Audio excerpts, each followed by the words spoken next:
8 long weeks of action, 125 games, 10 great teams, and it all comes down to today, the final match of the PCS as we head into the championship and find out by the end who will represent the PCS going towards Iceland.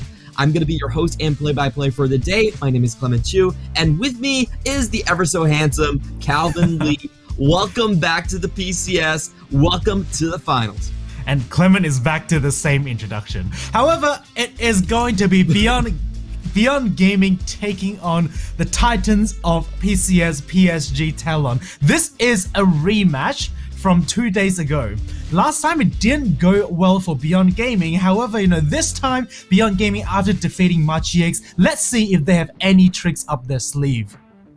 If you thought that PCS was only going to be GCASH versus PSG the entire way, you will be sorely disappointed. For those of you that are just tuning in, we have a new team on the horizon.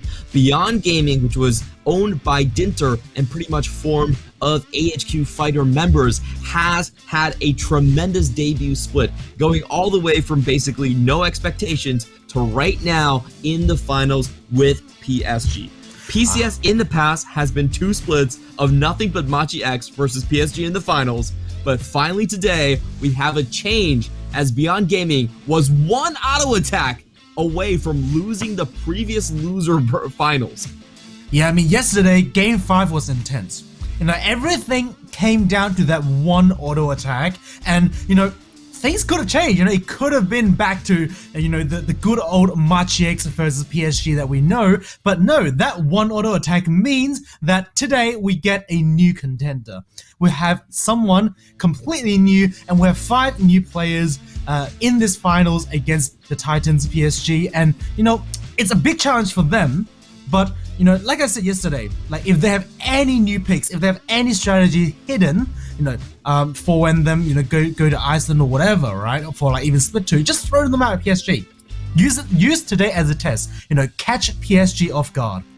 It's now or never, and we're saying that they have to bring the surprises because we're not going to sugarcoat it. This is a pretty one-sided matchup. We have already seen PSG fight up against Beyond Gaming previously in the winners bracket, and let's be honest, it really was not that close. PSG stomped over Beyond Gaming. There was only game 1, which was marginally competitive, and then the rest of the 2 games were complete stomps. What we saw was basically PSG having the superior mid jungle, the superior bot lane, and even Hanabi sometimes coming out ahead of Liang, who has been lauded as the best top laner in the PCS. So a one-sided matchup, and we definitely need to see the surprise factor from the young squadron coming in. Yeah, definitely. And when you talk about mid-jungle, right, Husha Mawan yesterday didn't really show up, but until Game 5. Until Game 5. Game 5 was the game that Beyond Gaming have shown that mid-jungle is still playable on their roster. It is still a viable carry duo, and today we want them to show up. However, let's move on to the roster, and we have PSG first. Hanabi in your top lane. River is the jungler, Maple is the mid laner, Unified, Kaiwing are the bot lane duo. Yep, and this is the super team of the PCS. Basically your best mid jungle and your best bot lane. The only position that people have somewhat questioned has been Hanabi in the top because he's been primarily just weak side top laner, blind pick, that sort of strategy. But even in the playoffs, he's been showing up. This is the team to beat in the PCS. There is no doubt in my mind that Unified by the end of the split is going to get the MVP. It's almost already locked in, and he has been the best player so far. On the other hand, Beyond Gaming, the young guns, the guys that are going to challenge the people that have taken on GCASH's spot, Liang in the top side, Husha in jungle, Mawan in the mid lane, and Doggo plus Kino in the bot side. Yeah, and this is the roster that came into the split with very little expectation, to be honest. I was expecting them to be middle of the pack team, but no, this team, they only dropped very few games. Actually, just I believe 8 games to be exact. I think that was including playoffs as well. And so this team actually looking pretty dominant going into playoffs, and their only big challenge is PSG. And this is a team that surprised us all with their teamfight decisiveness. They're not really a fast team, but when it comes to the late game 5v5s, They know how to throw down and actually get things going. They have been known as a flank-heavy team. They love to play things like Kaisa, Husha's Lilia is legendary, and Liang is great on the flanks. So we'll be taking a look at the top 3 picks for each of these positions. PSG coming in first, and there's a lot of 100% right here because out of the 24 games PSG has played, they have only lost once this split, and that single loss was to Beyond Gaming. Yeah, and you know what? Like if I'm Beyond Gaming and I look at this graph, I'll be happy to just give Udia. Yeah, like this is literally the only pick that is not 100%. I mean, like at this point, right? It's probably better to show like what was the roster that PSG lost against when they played Beyond Gaming. However, on the other side, this is Beyond Gaming's top 3 picks, and everything. This is pretty standard. There's not much 100%, but one thing to really highlight is that 6 wins on Renekton from Liang. Like that. Yeah, they can Renekton, flex that pick. It's a real strong top. I mean, Mawan hasn't played Renekton. Like Mawan is known as like the mage player. However, they do have Husky, on the bench, and he has played 2 games of Renekton. Maybe we will see Husky coming back sometime during this series, and maybe they can pull off this Renekton flex. And also, Liang is the solo kill king. He's finally overtaken. Might have been Li Kai. Yeah, I'm pretty sure it was. It might be Li Kai. Yeah, I think it was Li Kai, but okay, but I was kind of surprised right there. Have some. Yeah, for me has been the best top laner. I think a lot of us, in most of the predictions we've seen from both the Chinese speaking broadcast and our broadcast has been that Liang might be the X factor in this matchup. He's the only discernible 100%. Position where he will play aggressive enough and go for the counter picks where he might be able to bully out Hanabi. For the rest of the lanes, it's going to be really hard to make that happen. Doggo has won once, again, in lane against Unified. But as we can see from the 4 percentages right here, Liang, 42% of the time, he's pushed up forward into the enemy side of the map. He is that sort of bruiser type of player that can make the difference right here, while the rest of the map is in the control of PSG. Yeah, I mean, Liang is that X factor for me. And just a little update, Clement, I was correct. After yesterday's series, Liang overtaken Li Kai as the solo kill god in top lane. All hail the king in the north. So yeah, I mean, he has 12 solo kills throughout this entire split, and that's insane. Like that is absolutely insane. Like imagine trying to solo kill people in a competitive game. Like it's such a hard thing to do, and Liang manages to pull it off very consistently. And today against Hanabi, a weak side player, will he be able to do that? That's going to be a really big question. I think when we look at PSG, we talked about how Beyond Gaming play the game. They have a very definitive style, but for PSG, they just play everything. Against Beyond Gaming, they played 15 different champions in 3 games. And it was so ridiculous that they were able to pull that off. This team can play front to back. They're actually really good at playing mid-jungle tempo and priority.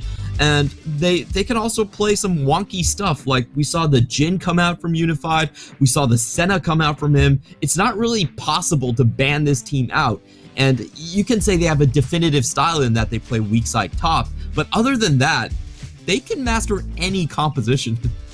Yeah, I mean, 100% right. Because like this roster, a lot of it also comes out to experience.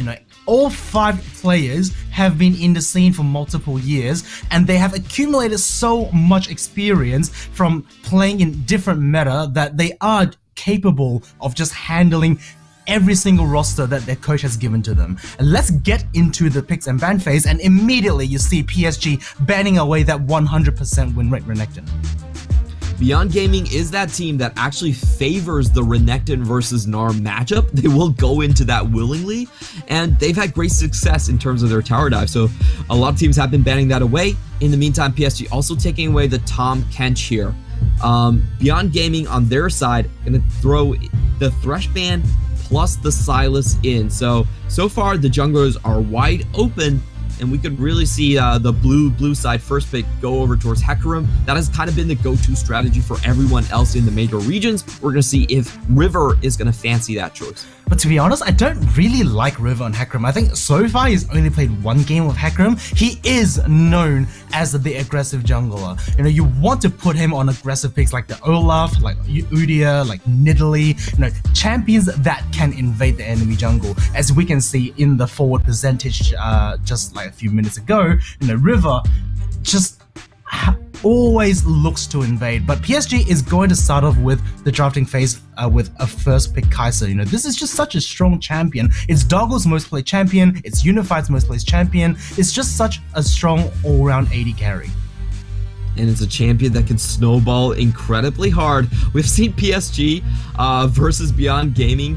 In one of their games, it was Unified on Tristana, killing 4 people basically by himself to win the game, which was the most ridiculous thing that I've ever seen. Beyond Gaming were winning the entire time, and then Unified just said, okay, now's when the game ends. He kills 4 people by himself, and that was it. So we have to remember, like, if you give Unified a champion that has the potential to just clean house, then he will go for the big play. So it's going to be Kai'Sa there, and Beyond Gaming going for their front line first. Hecarim going to be snatched away, and also the Alistar.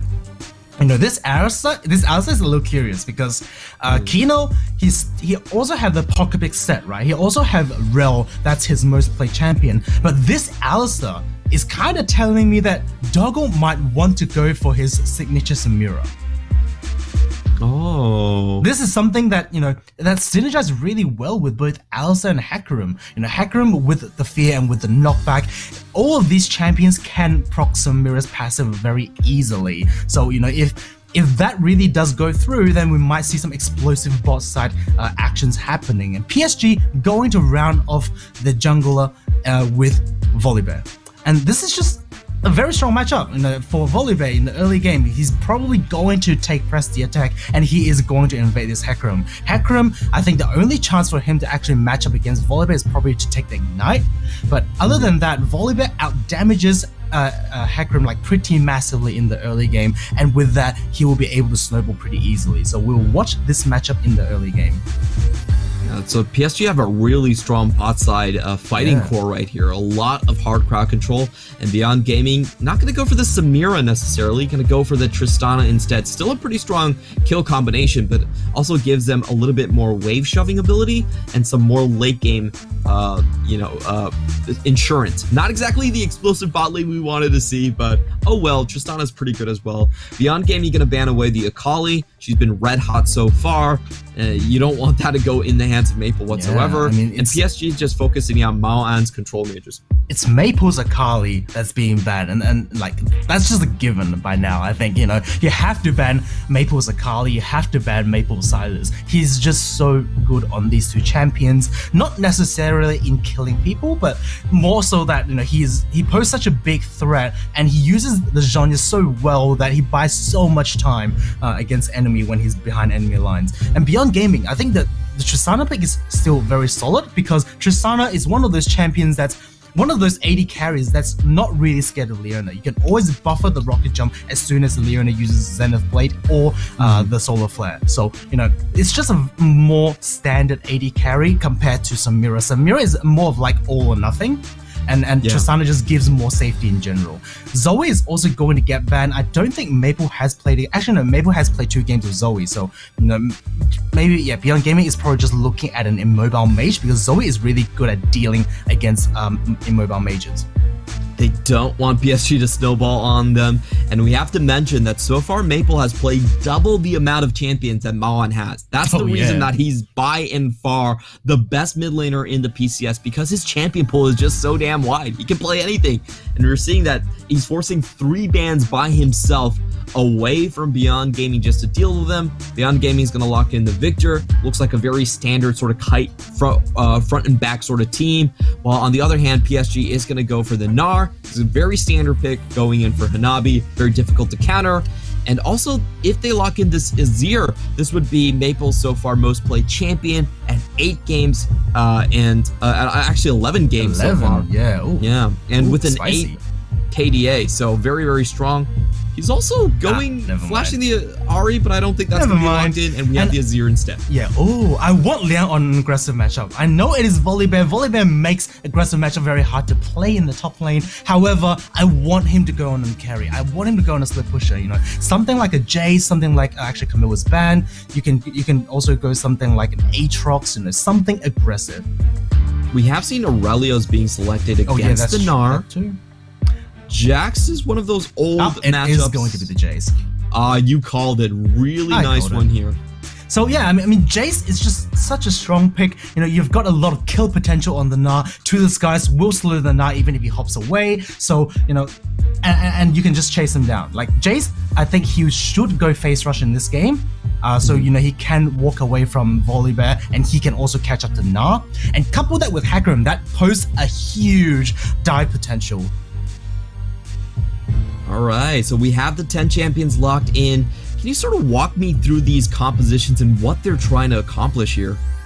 So I think, you know, Beyond Gaming, they are trying to break through with the top lane. They have sort of like the safety net of mid lane and bot lane scaling. You know, Victor scales as much as Azir, and Tristana will outrange Kai'Sa in the late game. So, you know, they have the safety net in the Tristana and the Victor, but also at the same time they have this snowball potential in the Jace. You know, I want in the early game Husha to play towards top lane. I want to see them get Liang ahead, because if Liang gets ahead, right, Gnar can't match Jace in the side lane, Azir can't match Jace in the side lane, and if it comes down to a point where Jace can't split push and has to group, right, Jace plus Victor pose such a big poke comp. It's such a strong long range comp that Azir can't really deal with, Kai'Sa can't really deal with. It's actually really nice to see that poke coming out. I love you mentioned that fact, because if you think about Azir, Kai'Sa, and Mininar, they can't really take that much poke. They get one rotation in the face and they have to move off of the objectives, and that could be the opening that Beyond Gaming is looking for. On the other hand, for PSG, it looks like they're going for a lot of catch potential. We are finally headed to the Rift. Ladies and gentlemen, this is what you have been waiting for over 2 months. The finals of the PCS starts right here, right now. And at the end of the day, one of these teams is going to move on to the mid-season invitational. Their legend begins now. And here we have PSG versus Beyond Gaming, starting off with a River with that emote spam and the dance. I love it. I love it. I love when players do that, because it's sort of like release the vibe a little bit. It tells me that they're enjoying the game. And here we have the runes. River is going to go with the press the attack. You know, that just tells me that he wants to be aggressive. On the other hand, Jace face rush. Husha, Marwan, they all opted into the face rush, and this is just really good. Like, it's such a good rune into Volibear. It makes Volibear's life so hard in the mid-late game. As soon as you prop that rune, Volibear have no tools to chase you. Oh, so hard to actually catch up. With the phase rush, you can actually walk away from his Q. Don't really need to worry about it. And River seems incredibly excited to start this one up, or he's just doing some warm-up exercises. But overall, PSG is going to start on the bottom side. And we sort of see Beyond Gaming trying to feign a bot lane start, a leash start as well. But Husha is actually going for the top clear. So not really the bot to top clear that you mentioned going into Jace's favor. Yeah, I mean, this is a little weird to see, you know, Husha actually clearing top to bot. You know, maybe they're trying to get Doggo ahead first, you know, guarantee that safety net before going back to top lane. Because Jace, in an isolation, he's completely fine against the Gnar. Yeah, he definitely can do a lot of damage. We had a sneak peek at his runes, and he's bringing absolute focus plus scorch in the sorcery tree. So that's pretty much the most aggressive runes that you could possibly get for lane bullying. We're going to see how he works out in the top lane so far. He's playing it relatively safe. Hecarim actually not doing his crub camps. We can tell that on the map. This is the main difference in terms of the clear speed. Husha is actually getting a very, very fast beeline towards the bottom side. Yeah, I mean, this is a five camp clear that you don't really see nowadays in junglers, unless you're on a very slow jungle. You know, maybe something like a Lee Sin, you'll be able to see a 5 camp clear into Scuttlecrab or bot side. But you know, this is just telling me that Husha wants to get into the river as soon as possible. You know, he wants to have river control. He wants to decide, you know, whether he wants to go mid lane because Azir is pushing, or whether he wants to go for a bot lane dive. It seems like Beyond Gaming has a laser focus on where they want to hit PSG. In their matchup in regular season, the way that they won most of their early game was by making sure that Unified and Kaiwing did not have a good start. That has been the biggest difference in most of PSG's games, is just their bot lane duo. They have the highest 2v2 kill rate. They have the most gold lead at 15. So if you can take away Unified and Kaiwing's strength, it really puts a big damper on what PSG can do early game. Yeah, and right now Mawan actually not really enjoying this lane so far. Victor in the early game doesn't really have that damage. His death rate is not evolved yet, so therefore he's got low base damage and also only 0.5 AP. However, River is outside of visions, finally gonna walk into Liang. The Sky Splitter is not going to land. Damage doesn't go through, and Liang holds on to his flash for now. I'm actually surprised why Liang didn't knock Nar into his turret. I felt like that was like the perfect position for Jace to just knock Nar into the turret. That would probably force the flash, but maybe it is just a bit of nerf coming in. Thundering Blow would mean Hanabi has to flash away, but not really the case right now. Maybe he just doesn't have mana. Fairly well done by Leon there. He is able to avoid a lot of the damage and even hold on to his summoner. So I feel like it's a pretty decent evade coming out by Beyond Gaming's top laner. Meanwhile, we're gonna have an engage coming in by Kaiwing. Isn't able to tag down Doggo, but River is coming in. They get the flash onto Kino. He's falling down rapidly, and he knows that there's no escape. First blood over to Unified. River is everywhere. We were just talking about his gank in top lane, and all of a sudden, he's now in the bot lane, helping his AD carry get the first blood. That's insane. That's actually such a smart pathing. That's so fast. He goes back for fast. boots too and just zooms down here. Yeah, we just finished talking about Jace, and now we see this. He is in the bot lane, stunning Kino, giving easy first blood to Unified. Very well played. That was so insane. I really think that he probably understood that he could create that sort of time mismatch there, and Beyond Gaming were basically caught with their pants down, unable to calculate the speed that this Volibear was coming at him. I want to see if he actually used the Q out of base. That feels like the most possible scenario. He just Qs into base, uses another Q maybe to get into range and all that, but that was so fast. It was insane. I can't believe he got there. Yeah, I know, right? It's literally 4 minutes into the game. He made the top gank around I think it was 3:30ish, and then all of a sudden he's in the bot lane just a minute later. So that's very insane. And I mean, right now, not a great start for Beyond Gaming. However, like I said, they still have decent scaling in mid lane and bot lane. Azir Victor is a very fairly even matchup in terms of scaling, and then Tristana still scales better than Kai'Sa in terms of range scaling and burst potential. Yep, so they will still hold on to a bit of the pushing advantage like you're mentioning right there. Husha trying to get a gank onto Hanabi, but he meets River in the river, no pun intended, and just backs out. River is... his map mobility is just so insane right here, and I do want to mention, I don't think you can make the same play on live right now. The Ionian boots actually went up in its price tag, so 50 gold. This is really some 200 IQ stuff, because most of these players are not going to be able to play on the old patch, and just using that difference in time is going to catch so many people off guard. Yep, Kino is just going to make his way down to mid lane, just securing a good reset for his mid laner in case anything bad happens. And so far, I want to see more action in the top lane. Jace right now, he's actually losing CS to the Gnar, and that's not something you want to see. Definitely not. Falling behind by about 6 CS, he is going for the tier build here. And I do want to mention the river is completely controlled by PSG. They have the superior jungle in the early game, and they also have the better push coming in from Azir. It just seems like Beyond Gaming have to rely on their late game strategies once more.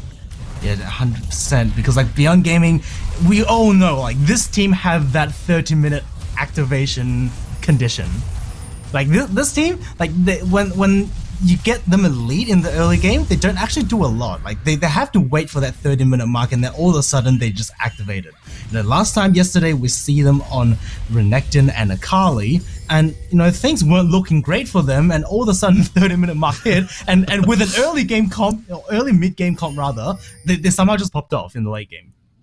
I want to quote what we heard from the other broadcast yesterday, but it was basically, WTF, what did I just watch? Hanabi going in for the solo kill, gets the full combination down. Liang supposed to counter this Gnar, but he's not doing so well. Face checking into Mega, and that was a pretty nice gauge of the distance right there, but he is going to have to back out, and River's going to use this opportunity to take away the Herald. PSG off to a dominating start. Yeah, that's just not what I want to see from Liang, right? We're talking about how Hanabi is a weak side player. He's supposed to soak up pressure. He's not supposed to generate pressure. That's just not the way this matchup should work. So, I just want Husha. He needs to play the top side. He really needs to. I think Hecarim plus Jace gives so much chase potential, so much damage that this Gnar can't handle. We're going to see where Husha actually goes. He finally has his onslaught of shadows. It's going to be the first gank where he can use that ultimate to impact the lanes. But so far, his top lane, it's actually very difficult to crack all this vision. They have a deep ward that is most likely going to spot out Hecarim as he comes in from the Krugs. And we see Kino having to match Kaiwing into the top side, trying to clear out some of this vision. But you can see right now, Husha is having a very difficult time remaining unseen when there is so many pink wards covering the map from PSG. Yeah, I mean, Husha right now, all he can do is just shadow mid lane, hoping for an unexpected face check from River or anything. Husha trying to hunt down some more, trying to track down River, but so far, I still like the fact that he's staying in topside. Liang going this in is for nice, a right? big trade, half the HP done on from Hanabi, and he also has Hecarim around. This is a good pathing by Husha. He actually goes around the scuttle vision. Hanabi doesn't know this. He's gonna face check right into the pony. Onslaught of Shadows comes in, dodging out on the Mega Gnar ultimate. Yes! And that's gonna be the flash too. Beyond Gaming get everything from Hanabi. Yes, that is exactly what I want from Beyond Gaming. Husha, it doesn't really matter if you have vision because you're a Hecarim, you run so fast with Ghost, with Devastating Charge, just run to top lane. Really nice buffer there, ignoring the CC from Gnar. And Hanabi, don't know what that flash is. I don't know what that flash for. That was not a great flash. Yeah. That is a bronze flash right there, and Hanabi, all of a sudden he's now 0-1. That evens out the matchup between Gnar and Jace, and also the fact that he does not have flash means that he is acceptable of a return gank. I want to see that from Husha once again. Yeah, I do want to mention that this has really disrupted the way PSG wants to allocate their lanes. We have Gnar going into mid lane because someone had to pick up the top wave. It's a very awkward situation right now, but it seems like PSG are going to try and use that to their advantage. Maple coming in, and he's going to be able to cut off Liang. The Emperor's Divide goes through. Liang gets the phase rush, flashes out, but is still going to take most of the damage from River. Can he actually find an escape route right here? In comes the Stormbringer. They get the first kill, and Hanabi is here to the rescue. Husha has nowhere to go. He has to jump out, but the Mega Gnar is going in. That was a great sidestep. He managed to dodge the stun, but the Sky Splitter still comes in, and it's going to be a 2-0 in PSG's favor. Hanabi looking for more, even gets the Mega Gnar ultimate. Moan has to flash away, and this has turned from a disruption to a disaster for Beyond Gaming. Moan still not out of range just yet. Maple goes in with the Shurima Shuffle and even gets the 3rd kill. Yeah, I mean, that was really nice range calculation there from Maple, knowing that if he flashed preemptively, he would be able to get it. And here it's just unfortunate that Liang showed his face a little too soon. Just there, he was being very careful there, knowing that Maple is around, knowing River is around. However, he just got a little too early. He just got out of that bush a little too early there, and Maple uses Emperor's Divide, and everything just becomes disastrous for Beyond Gaming. Marwan at this stage of the game doesn't. I mean, he does have his E evolved. However, still, like, an early mid-game victor doesn't do enough damage to turn a teamfight around. Yeah, there's a lot more up from burst coming in from PSG. and it was just a little bit unfortunate. I really like that play from Maple. It was basically a 200 IQ read. He saw Liang stay around the first time, so he knew that he would be in that brush. That was kind of a blind. It was basically sort of a preemptive reading of the composition. Kaiwing's gonna go in, force the cleanse out of Doggo. Solar Flare doesn't land, and they get Maple first. This fight is quickly going to Beyond Gaming's favor. They get the objective, and they're also hunting down further targets. River does not have the Stormbringer. He can't run away from this one. He's gonna fall too, and Beyond Gaming, they outplay the flank. 2 kills against PSG, and they have the mid lane wide open. Yeah, and Beyond Gaming is just making the textbook play. You know, if you are getting flanked, what do? Just run at the person who's flanking. You know, just run at him, because he like, Maple had this false sense of security, and he's like, oh guys, I'm just going to go in Empress, divide everyone. They're not going to expect it. But you know, Beyond Gaming, however, holding that thought, Unified is in a bit of trouble. Doggo going in for the big trade, forcing out the killer instincts, but Unified still has the flash to play with. The second rocket jump is not going to land. However, he's still going to fall down. Great combo coming in from Doggo and Kino. Kino going to go in with 2 extra stuns, and Kaiwing still walks out of that situation just fine. Doggo doesn't have his abilities up. We're gonna watch that play again. Yeah, let's watch this once again, because Maple is just feeling so comfortable there. But you know, little does he know, like everyone on Beyond Gaming has their eyes on him, and this is like basically the textbook play against a flanking team. You just run at the person who's flanking, or just run at the other group. You just basically charge at one side. They won't expect it, and there Maple make the mistake of just feeling too safe. And Beyond Gaming, really nicely done. That was a super clutch pink board right there. Maple didn't have vision of the brush. He walks in really haphazardly, instantly gets blown up. Nothing even burned right there. Emperor's Divide did not even come out before Azir was picked off. So a very strong win by Beyond Gaming, even though they're still behind in gold. I think this should start to let them assert some control in the river. So far, the River King has stayed true to his name and has been able to push Beyond Gaming back into their own jungle, but right now Beyond Gaming is starting to get some say on the map. Yeah, the 2 win in bot side, and the 1 in the Dragon Pit, and also the 1 in bot lane, will give Beyond Gaming some breathing room there. And also, one thing I want to highlight is the fact that this Jace is now 3-1. So this Jace is now online, and you know, it's going to be hard for Hanabi or even Maple to try to match up against this Jace. We are going to get a post 14-minute Herald, so PSG, they like their odds in this trade. Not going to give away any extra golds to Liang in the bottom side. And that's going to be double Heralds for PSG as they head towards the top lane.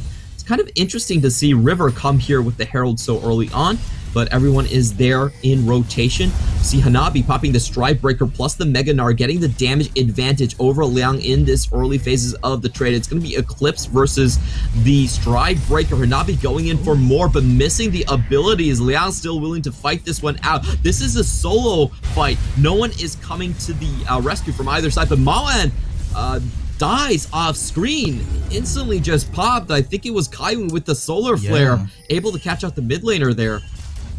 Yeah, I mean, Kaiwing with that Solar Flare probably just landed on Maoan, and it's just easy kill from there on, right? Leona is just one of those champions where you're a melee champion, but you have a non-committal engage. That Solar Flare is such a long-range spell, and it's so hard to dodge. And let's just watch this once again. Kaiwing hiding in the brush with that Hex Flash catches Maoan off guard, and just very well done. Actually, just barely tags Maoan with that Solar Flare. It is River that uses the flash that secures the kill onto Maoan. So really well played there from River. They do get the extra Herald charge there as well, so nicely done there. And we finally get to see someone in the PCS do the Volibear combo correctly. Oh yeah, he did. It's been a long time, but I feel like so many players have messed up that combo.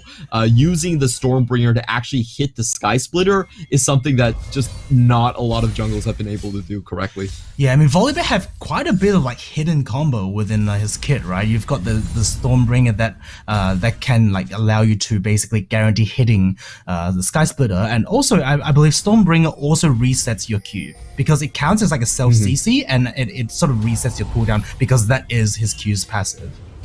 Yeah, you get 2 extra charges right there, which is you're able to catch up over long distances. Really nifty move. Some really nice tricks that I think all Volibear players should utilize in their combos. PSG gonna get the inner track onto the third Drake coming up. It will be an Ocean Soul this game. But right now, Husha is not willing to let go of the Scuttle. River turns around and gets the smite down, but he might be in a little bit of trouble as Kino goes up the ramp. Liang finds a massive tag onto him, but Kino is in a really awkward situation, has to back out. Solar Flare clumps down, doesn't get any stuns, but Malin is so damn low. Really nice harass coming out from Hanabi on the sides right there as PSG moves in and starts the Drake.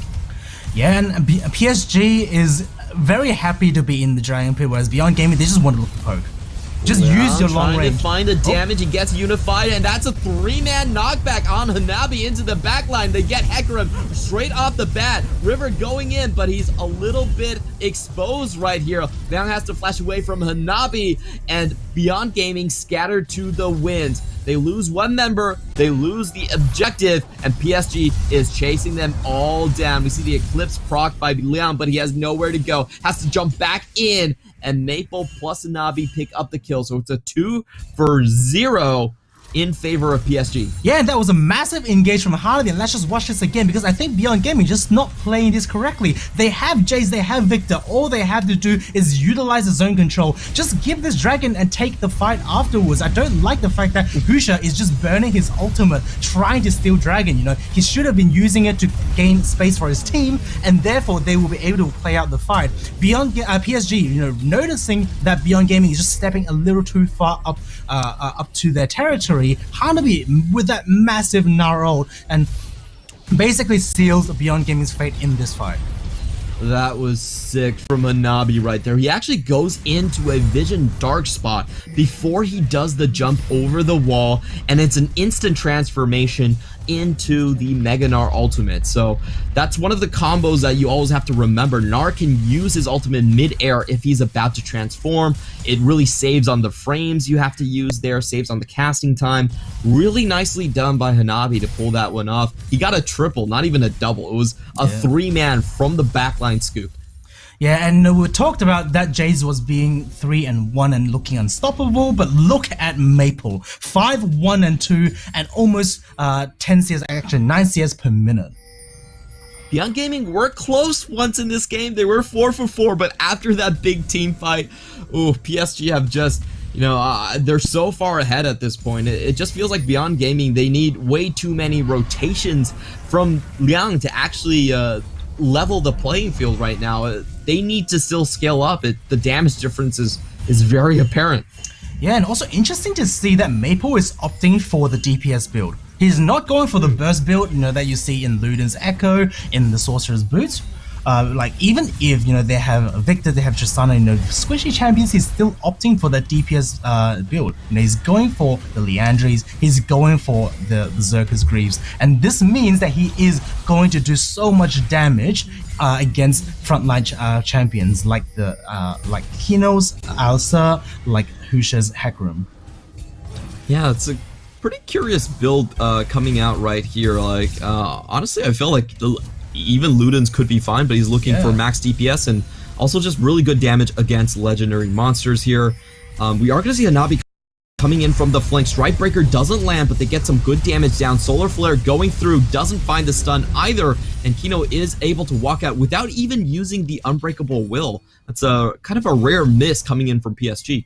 Yeah, but one thing I want to highlight is that Doggo actually burned Flash.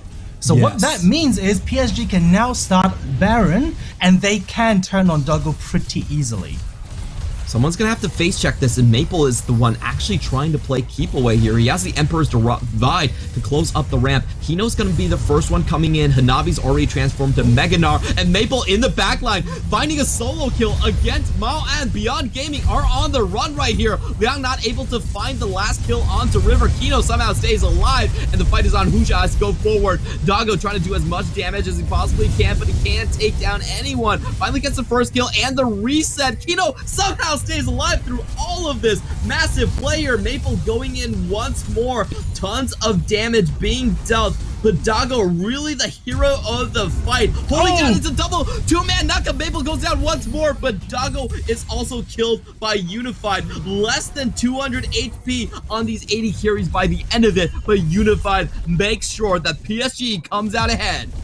Kaiwing is so good here. Let's just watch this once again, because of Maple, I mean, he just pulled up a solo kill out of nowhere. Mawan just being in a position where it should not be pushes him perfectly into red buff. There's nothing Mawan can do against Maple on that Azir, and Beyond Gaming on the retreat. I don't like the fact that, you know, Beyond Gaming actually pulled the trigger a little too late on Unified, and Unified just played this so well, you know, using the flash to dodge away the onslaught of shadows, and then they're basically just continuing his DPS. Kaiwing, let's just watch this once again, because in the Kino with that unexpected engage, and Kaiwing just reacted so well with that solar flare. So watch this, you know, Kino slowly he's still looking at the potential engage. He just find that Kaiwing with that solar flare means that Tristana can't press on, can't reset, can't do anything. That was just really nicely done. Nice solar flare from Kaiwing. That would have been Reset City if he did not land that solar flare, get the damage down. You can't auto attack during rocket jump, so it could have been really deadly, but we have the fight going on right on the blue buff. Doggo charging in,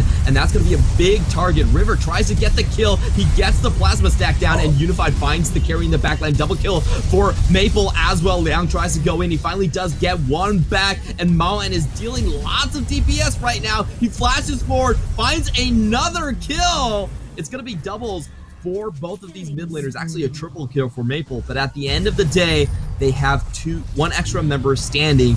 A really close fought battle. Honestly, Beyond Gaming did much better than I expected that they would, but at the end, PSG still come out ahead with the objective. Yeah, I mean, that was such a high-risk gamble play coming in from Doggo, and that didn't work out for him. So what Doggo was trying to do is use Rocket Jump to get into range of Leona, who is very low health, and try to execute it with one auto attack, and that did not work out. And you can see this, he's trying to kill Leona, did not work out, and he just got solo flat and he just died. Yeah, he also misses the cleanse here, another 3-man. Yeah, and it was also a 3-man ult once again from Na, and you know, without the consistent DPS from Tristana, there's just not much you know, Beyond Gaming can do. Mawa tries to be the hero that got extremely close for that 1-for-2, and unfortunately for Beyond Gaming, you know, without Tristana, you can't deal with that Azir. Yeah, this has been two team fights where PSG has played super aggressively when Doggo doesn't have the flash. They're willing to just, you know, they're willing to trade away a lot of extra HP on the front line because they know they can reach that back line in Doggo, and they're going to start the Baron pretty damn soon here. Once again, Doggo doesn't have the summoners to keep himself alive. PSG have shown that they've been willing to turn really aggressively, and Beyond Gaming have to keep vision over this area. It's going to be a very difficult task, but for now, PSG actually trying to get vision on both sides of the map before they really pull the trigger here. They're trying to find a flank position onto Beyond Gaming. They get the Sun Disc down, and this is going to force Beyond Gaming even further back. We have the Stormbringer going down onto Mao, and Mao is nearly dead. He just dies instantly. Great combo once again from River, and that clears the path for PSG to push down the mid and then head towards the big purple worm. Yeah, I mean, all it takes was Maple to just walk up. Yep. He walked up, he lands a slow onto two members, and River capitalized on that. However, once again, Hanabi says it isn't done yet. Kino with a great sacrificial headbutt to keep his carries alive, but he has to pay with his own life, and now this should finally be PSG's clear path to here. Yeah, and yeah, I mean, all it took was Maple to land one slow for River to find an engage, and that is how good this mid-jungle synergy is. You know, it doesn't take any like Empress Device, Shurima Shuffle, Solar Flare, it doesn't take anything, it's just one slow. Oh, Husha going in, but he comes a bit early. The Baron not really in smite range, and Unify just picks him off easily. Now PSG can take this Baron without a care in the world. There's nothing that can potentially come and disrupt this. Yeah, I mean, Beyond Gaming just getting a little too desperate there, you know. All they had to do is play a little slowly. I mean, they probably lose the Baron regardless, and there is always that steal potential, but, you know, they probably could have just pressed on against the two members outside of Baron Pit from PSG, and maybe like that would give them a better fight into Baron Pit. However, that won't be the case. Beyond Gaming will lose 2 members and they will also lose Baron. And right now, PSG in firm control of the map. Yeah, this game does seem out of grasp from Beyond Gaming at this point. Very difficult for them to find any comeback. They're not really doing the damage, and honestly, Mawan has just been picked off so many times. It's been like 3 times where he really hasn't been able to find any damage before going down. Hanabi at this point isn't even taking damage from Liang. Yeah, I mean, look, Clement, I was going to say, Liang is close to having his Lord Dominic's, or rather, Sorelda's Grudge completed, but look at Maple. This man is almost full build.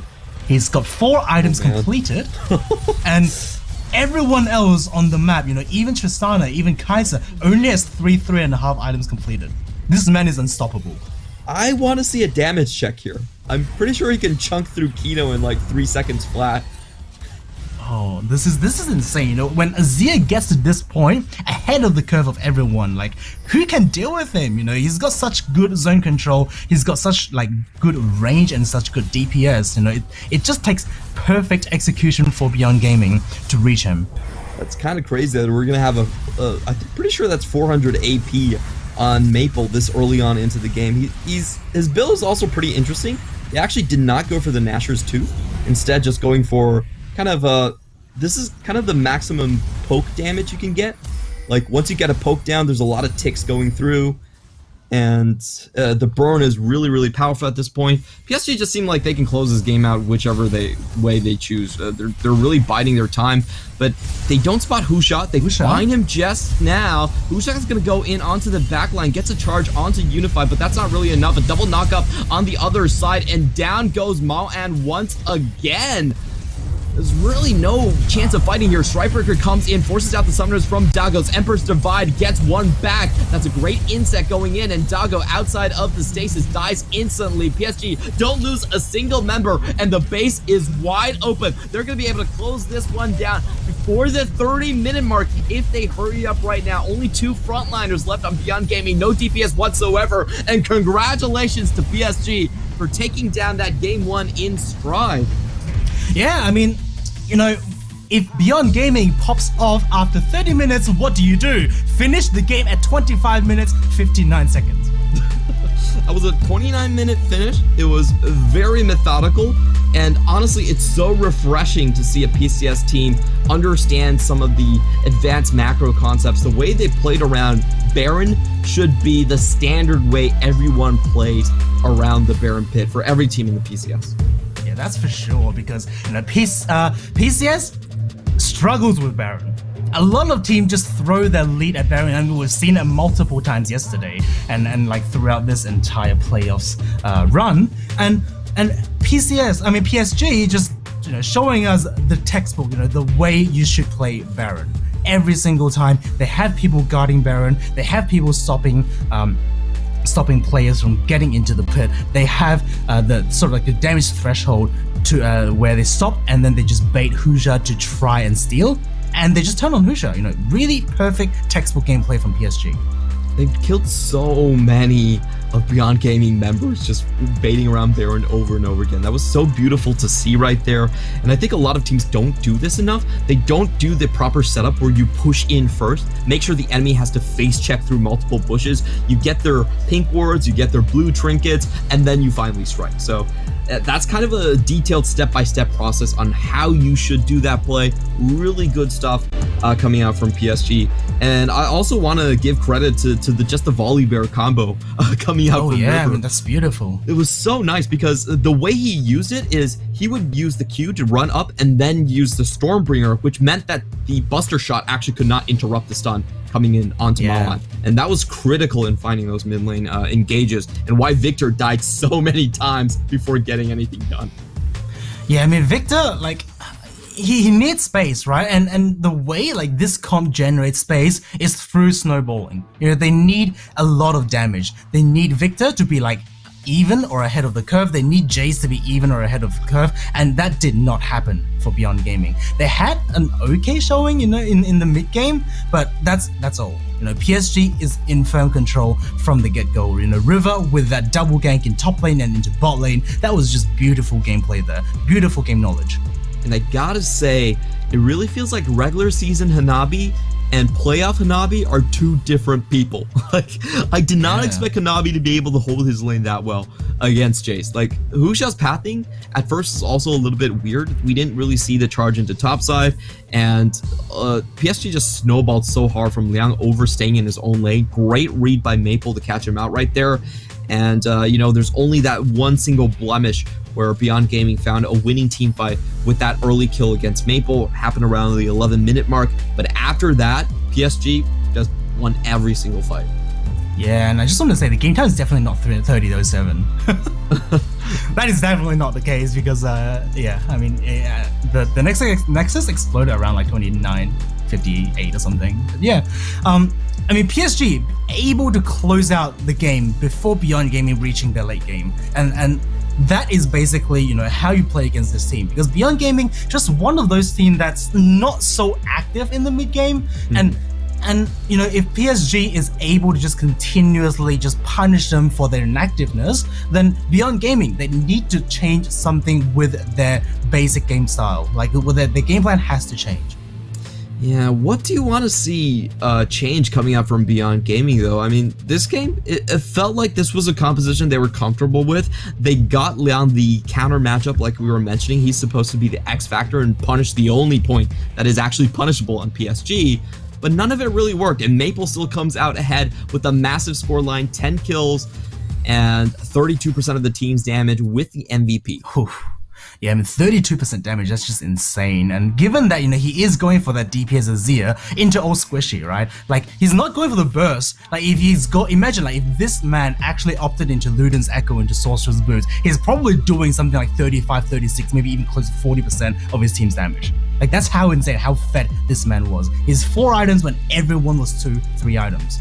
It's pretty crazy to see an Azir this fed this early on, and really, like, Maple once again cements himself as the best mid laner in the PCS. We used to have this small discussion between, it's like, oh, is it Mission? Is it Maple? Yeah. Maybe Mao'an? And then as the entire series playoff goes on, you realize, okay, it's Maple. It's just Maple. It's just Maple. He's in a tier of his own. No one else. No, it's that meme where, like, you've got like 2 astronauts, just like, oh, it's Maple all along. It always has been. It's always been Maple. Even in the LPL, he was still the best mid laner of the PCS. So we'll see what happens game 2, and when we come back, we're gonna have a good discussion about what Beyond Gaming can change to catch up to PSG in the series. We're gonna come back shortly after this messages. 不知道从哪天起，我获得了一股超能力。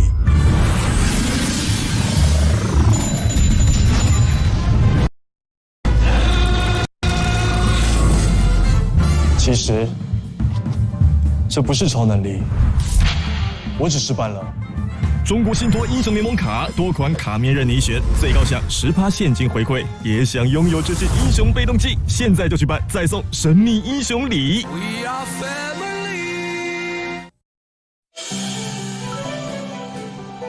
CTBC Bank is Taiwan's top financial institution, but we're not stopping there.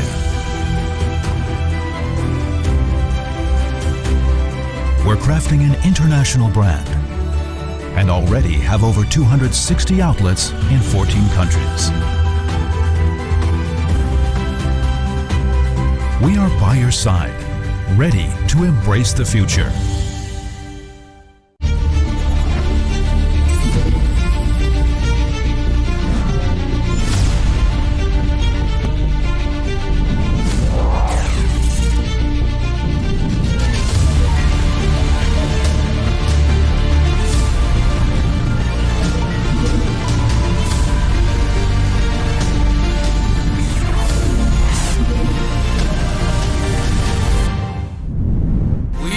Family.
Welcome back, ladies and gentlemen, to the Pacific Championship Series Spring Split Finals. I'm Clement Chun, and alongside with me is Calvin Lee. We just had a bit of a stomp in Game 1. Strong start coming out from PSG, and an even better Baron control led to a pretty swift Game 1 finish overall. And I have to ask you, Calvin, what do you want to see change from Beyond Gaming's side to make sure they have a fighting chance?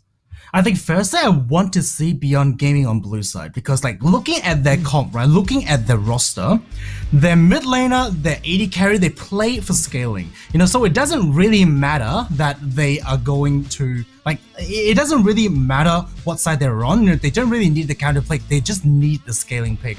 And on blue side, it just means that you get a lot more priority pick that you can play around, you don't have to ban the Tahm Kench, and you're also forcing PSG to ban Tahm Kench on red side, which is not something you see, right?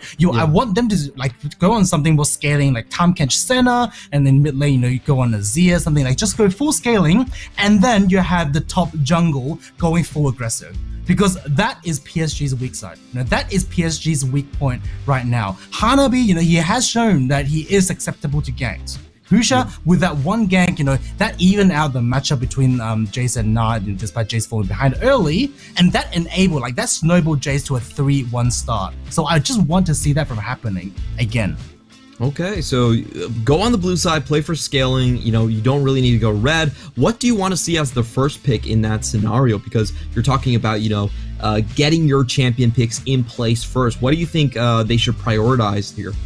I mean, if Tahm Kench is open, just pick Tahm Kench first. It's fine because you have Tahm Kench that can pair with multiple hyper carries, right? You're not really going to pick Senna into without Tahm Kench. I mean, you can probably go like Senna Cho'Gath as we've seen from PSG, but then you also have Jinx, right? You also have Aphelios that is really good with Tahm Kench as well, and that stops PSG from diving bot lane. Okay. And that allows so much scaling. Everything is just going to work out if they just first pick the Tahm Kench. It feels like your strategy is pretty much you're all inning on the late game. You're saying, well, you know what? We're probably not winning the early game, whatever we pick here. So why not just wait until late, strap your seatbelts on, and let's go for a ride. Yeah, I mean, because like, if you look at Game 1, right? River was everywhere in the early game, and he's definitely outpathing Husha, and he knows the map much better than Husha. So, it's probably better to just concede 2 lanes, just let them farm up, and have Husha go for just 1 lane and 1 lane only. However, we're not going to see Beyond Gaming on blue side. They will select red side this time, and Tahm Kench is still going to be banned alongside Renekton and Jinx from PSG. And Beyond Gaming, I think they kept the same ban and they kept the same picks. So maybe they feel like, nothing needs to be changed. They just have to play the game better. Okay, this is interesting. We have the exact same bans and picks coming over. It feels like a repeat of Game 1, honestly. And this time PSG look a lot more serious. They're not trying to flex on Beyond Gaming. There was definitely a bit of flex coming out from PSG, I felt like, in their earlier matchup in the winners bracket, where PSG were just trying to pick as many different champions as possible. This time around, they're saying, it wasn't broke. We're not going to fix it. We're going to go for the exact same draft. Yeah, I mean, if Beyond Gaming wants to change anything, I just want to see a Samira. Like, I really want to see Samira. Like, scrap the Tristana, just go for Samira. Come on. Like, this is such an this is such an LCK draft. Like, in the sense of like, when it comes to like best of 5, right? LCK teams are so reluctant to change their drafts. They're just like, oh guys, the draft is completely fine, but we just have to play better, and then they just keep making the same mistake over and over and over again. And this is basically what I'm getting. And that's pretty much why we see a bunch of 3-0s in the LCK too. I hope we don't get a 3-0 today. I do not like 3-0 finals, but it's definitely a possibility. My own predictions were a 3-0. Kind of hypocritical there, but it's true. I definitely predicted a 3-0 in this series. We're gonna see the exact same bans all the way from Beyond Gaming, making sure that Naval doesn't get something he can snowball on. All right, Clement, let me predict. Okay. Victor 4-pick. Oh, you are a goddamn prophet. I am a god, right? There is no way it isn't Victor 4-pick. What else could it be? What else could it be, right? And then PSG is going to pick Azir, they're going to go for Na, and then Beyond Gaming is just like, oh, Jace looks like a good pick here. Let's just lock that in. Do they go for Gnar? That's a kind of question. Okay. Switch it up. They switch it up. Finally, I like it. I like the Azir. Azir does provide more safety from the Leona and also the Volibear. Azir, like if Leona doesn't layer the Solar Flare on top of her Zenith Blade, like immediately, then Azir will be able to push Leona away before she even like stuns Azir. So I like that. Maple actually going for a new pick. Oh, I like this if he does lock it in, but never mind. PSG are going on a different route from the previous series. This is, we're going to play the same 5 champions 3 times in a row and take the series anyway. Yeah, and I mean, what would Maple play here? Probably like Orianna's banned, so maybe he's going back on, oh wait, Ahri? I like Ahri. I mean, he did flash it last time. If he plays it, it will be spicy because that provides very strong early 2v2. You know, Volibear stun into never mind. Yeah, never mind. So risky. Like it's so difficult to get damage out of Ahri as a champion. Much easier with Corki. Keeps his range, but we're going back to the same old meta here. And ooh, this would be spicy if there is a lock-in. Kled versus Gnar. I am a Kled main myself, so I have to cheer for the team that locks in the Kled. And if Beyond Game, never mind. Yeah, look, everything, like all that's changed is actually just Mawan picking Azir over Victor. Like Maple, that is a respawn pick, so I wouldn't say like that's a change because I'm pretty sure Maple would have just locked in Azir if Azir was open. So we'll see whether Mawan on this Azir will change anything because I did say, you know, before this game started, I want Mawan on Azir. Yeah. I want Mawan on Azir, I want Doggo on a hyper carry, and Tristana's still fine, it's still good. But this time around, I want Husha to just go top lane and top lane only.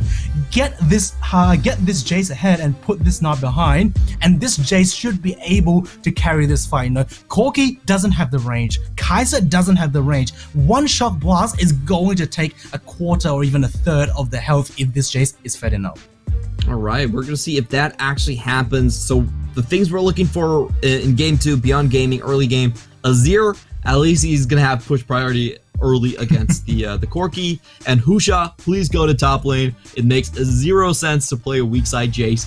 That is, I know there's a lot of weak side Jaces that we see in the LCK. Yeah, look, but it's a terrible idea. I've never liked it. I am pretty sure like Beyond Gaming is just taking a page out of LCK, you know, with draft, with like the draft strategy and their gameplay. They're just like, guys, we're just gonna pick Jace into Gnar because it's a great matchup. But then when you go into the game, you have Husha saying, oh, by the way, you're weak side. Yeah, we've seen how that worked out. It doesn't work out great. Like, there's so many times Hanabi was able to just full combo Liang as he goes into a brush or something, but we are going to go into game 2. The match so far, the history between these two teams has been a bit one-sided, but Beyond Gaming are trying to buck the trend as they go for almost the exact same draft, trying to outplay their own selves coming in from game 1. Yep, and I just saw it. I saw Maple on Corgi. I just love that skin. That skin's so cute. It's such a cute skin. Anyway, it's weird. I think it's an assault on my sensibilities of aesthetics because we're going more and more into like cutesy things and puppies running around the league. I like my dark and edgy sort of it's basically sort of like Legends. Sort of like a Warcraft style League of Legends, right? Yeah. You know they actually have the writer from the Warhammer universe. Yeah, they do. Yeah, they do. Dark and gory is their motto. Right. You would not tell that from their animations, but if you read their lore, it's actually incredibly gory. Oh, okay. Anyway, so go back to this game. One thing I did notice this time is Husha starting bot side. I love it. I like the change, and also he took Ignite.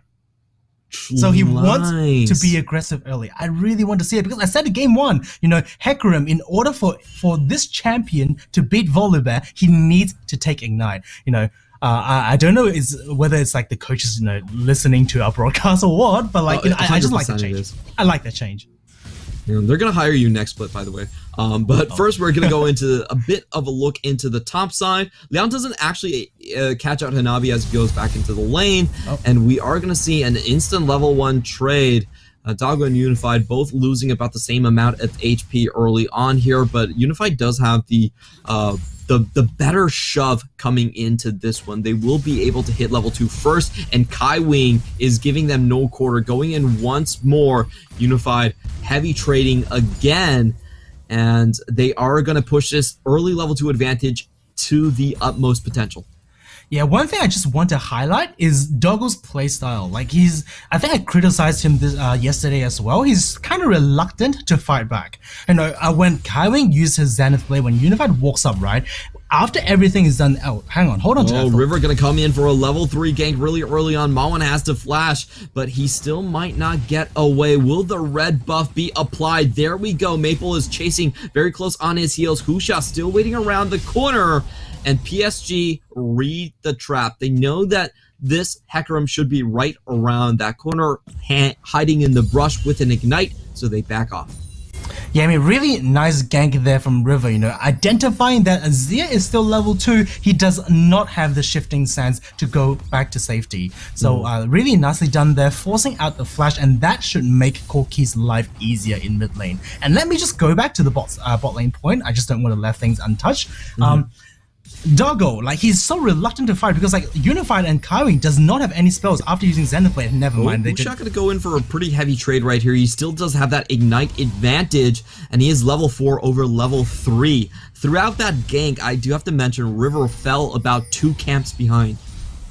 Yeah, he did, because you know, he did expend quite a bit of tempo in trying to get his mid laner priority back a little bit, and you know, with that with that cross, that means Husha should get double scuttle, and you know, he didn't play to top side, but he does have a huge advantage in jungle. It's going to be really hard for this bot lane to play things out right here. We do see a pretty nice cheater recall coming in from Unified. Doesn't lose out on any CS, coming in with a very strong item drive and also avoids the gank.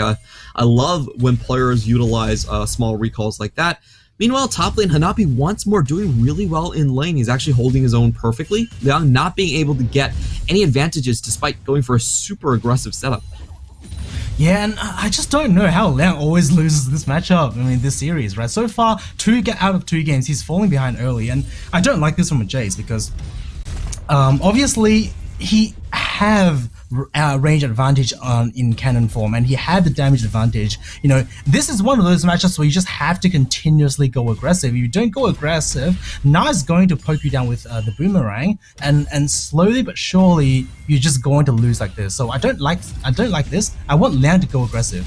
Well, you think he's heard your call, but actually stops after 1 auto attack. He got the phase rush right there, but wasn't really willing to chase in anymore. Just clears the wave and looks for the recall. Probably looking for an early tier on this one. We'll see if he can play a little bit more upfront afterwards. Oh, he finally gets the serrated Dirk, so actually a different build path coming out compared to game number 1 here. And Mawan's still finding some advantage. So, I mean, early serrated Dirk doesn't really hurt Jace if he still wants to opt into an mana immune, because this champion just autos attacks so much and also like cast spell basically off cooldown, right? So, you know, he will stack up the tier very quickly, and I just like it because serrated Dirk gives him so much more damage. And watch that, like that is 1 combo right there. And Hanabi is down to half health. Obviously, Hanabi hasn't reset just yet, but with that delay in base, it means Liang are able to get to set up the freeze. But River behind enemy line. This is kind of interesting because River is 2 levels behind Husha. Yeah, I'm not sure he wants to go hunting for the pony at this point. The rapid dash is actually going to kick your face in. Oh, you remember? Yeah, I mean, oh wait. I want Husha, go back to top lane. But he's trying to hunt down the bear. I think he wants to hunt down the bear. Yeah, Maple's also low here. He could just fall down. We are going to see the devastating charge into a bunch of damage. Emperor survived first blood between 2 towers. PSG does not have any safe spaces for Maple. Yes, finally we're seeing Husha actually, you know, being active on the map, and that should lead to Ocean Dragon. Let's just watch this once again, because Maple, like, Corki is a pick that matches Azir's scale, but doesn't match Azir's laning phase. So that's why you're seeing Maple actually playing on the defensive side, and Mawan, you know, with that Comet, with the poke, he probably took Scorch as well, to be honest, and you know, he's able to poke down Maple to a point where it's just it's in lethal range. You know, Husha with Ignite, with Onslaught of Shadows, you can kill Corki basically with like almost full health. Yeah, that was really nicely done. Corki did have to flash. He would have been able to survive if he used it. Doggo gonna jump in very aggressively and dodge out on Kaiwing's Zenith Blade. The HP bars are about equal right here, but we do have an extra level on PSG's side, so they're gonna hold their ground and they hold the freeze. Yeah, and this is the perfect time for me to go back to that point that I started early on, right? Doggo is so reluctant to fight. The first reaction is always retreat and never mind. Oh, they flashed right in. He heard your summons and they get the kill. Reluctant to fight? How about a 2v2? Well, Beyond Gaming, like, do they secretly like have this broadcast open or what? No, they just have your house bugged. That's it. Oops, that was so smart. Yeah, that was smart. Like just utilizing the vision and the block. And yeah, I mean, like, that's what I want to see because Alistar Tristana is so strong into Kai'Sa. Like, what can Kai'Sa do? Right? Yeah. Like, Kai'Sa doesn't have the mobility to dodge Headbutt Pulverize. Like, she does have Supercharge, or is it Hypercharge? Or Supercharge, and it's Supercharge, right? Yep, Supercharge. And she can't walk out of that. Like, Supercharge is not quick enough to avoid Headbutt Pulverize. So all they have to do is just engage onto Kai'Sa every time Kaiwing decides to Xenoblade in. Like, it's not a good idea for Leona to engage onto Alistar Tristana, but he's getting away with that up until that point of the game. I think Beyond Gaming were just laying the foundations for a master plan. They bait PSG to come into them. They're like, oh, we're going home, we're basing, here's a reward for your troubles, and then they pull the trigger. Really nicely done here, and Beyond Gaming, before the 10-minute mark, are actually off to a strong lead. They haven't even managed this against Machi, but they're doing it against PSG. Maybe they know something we don't, but this draft does have its upsides, and it's working much better in Game 2. Yeah, I mean, they're definitely feeling a lot more comfortable this game, you know. Whatever the discussion was between Game 1 and Game 2, it definitely worked out for them. And Husha, finally, you know, giving attention to top lane. Maybe Hanabi is in trouble, but nope, he's not going to go for it. Never mind. Beyond Gaming definitely hurt me again on that one and decides to do the opposite. Hanabi has just seen the Herald go down, so I don't expect him to die here. That would be kind of troll, to be honest. So he's just gonna stay in the brushes so far, and we have Beyond Gaming actually poking themselves into the jungle at this point. That pink ward spotted out everything. I'm actually so surprised that 3 members from PSG were around that blue buff, making sure the blue transfer was complete, and nobody spotted that pink ward. Yeah, I mean, it's one of the things that pro players often overlook, and I talked to my team about that as well, because like a lot of the time, like deep pink wards like that gets overlooked. Like people are just like, no way, like there's a pink ward there, and they would just keep walking through it, and like very often you see like pink wards just, oh wait, hang on. Well, Solar Flare gonna go down, but the jump does go through. Doggo is completely fine here. And we also have the pink ward spotted out by PSG. They go in once more. That was kind of a smart play by Kaiwing, trying to use his first rotation just as bait, but he doesn't manage to land the Zenith play on the second try. And Husha is going to know that River should be around this quadrant. He's going to be taking away this Raptors, but he is standing on vision. Finally does walk away. And we're going to have a bit of a reset right here. Where do you want to see the Herald go down on the side of Husha? I mean, I just wanted to be topside. Like, this Jace can't afford to fall behind. You know, you need to keep this Jace even or ahead at all time of this game. And like that, like by dropping Herald there, you know, funneling gold into the Jace, that would... Wait, what? Oh, okay. There's a bit of a visual bug. That was... That scared me. Yeah, I know, right? I was like, that looked disastrous for a second there. But yeah, I mean, I just want to see Beyond Gaming funneling more gold to the Jace.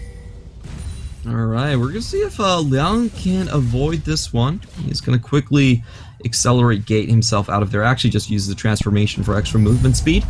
And Husha still hanging around the corner. He is 1 level up, and I think he's pretty willing to take this fight against the Volibear if it need be. So, honestly, like you're mentioning, Husha could push his advantage a lot more in this top side. Yeah, and once again, Liang just hiding in that brush, you know, trying to wait out, you know, for Husha to spot out River. He does spot out River with that movement, I believe. And Na will just retreat, and I think, okay, so I was thinking, you know, like the fact that Husha showed in bot side, Liang might look for a freeze in the top lane, but he decides not to. And what that means is it might just be a 2v2 in the top lane to contest top side priority. Yeah, we're gonna see how this one actually works out here. Husha going for the scenic route, but not actually finding anything. And I think it actually wasted a lot of time in his pathing. We see River actually catching up in levels plus the camps here. Husha still not using that Herald. Honestly, you could just ask Leon to push the wave and drop the Herald. Like, I feel like that's also fine. And he's trying to drop Herald mid lane, it seems. And I mean, it makes sense because Maple can't really deny the Herald. Like, Corgi is such a weak champion and do 3 items, 4 items. So, you know, funneling a bit of gold into Maoan means that he's going to be a little bit more dominant in lane. And also, like, it's just something that, you know, Maple can't defend. It's a guaranteed 2 plates. Yeah, really nicely done here. They are going to get the Scuttle plus the Infernal Drake. But there are nice damage off here. Yeah. And PSG actually looking to contest this.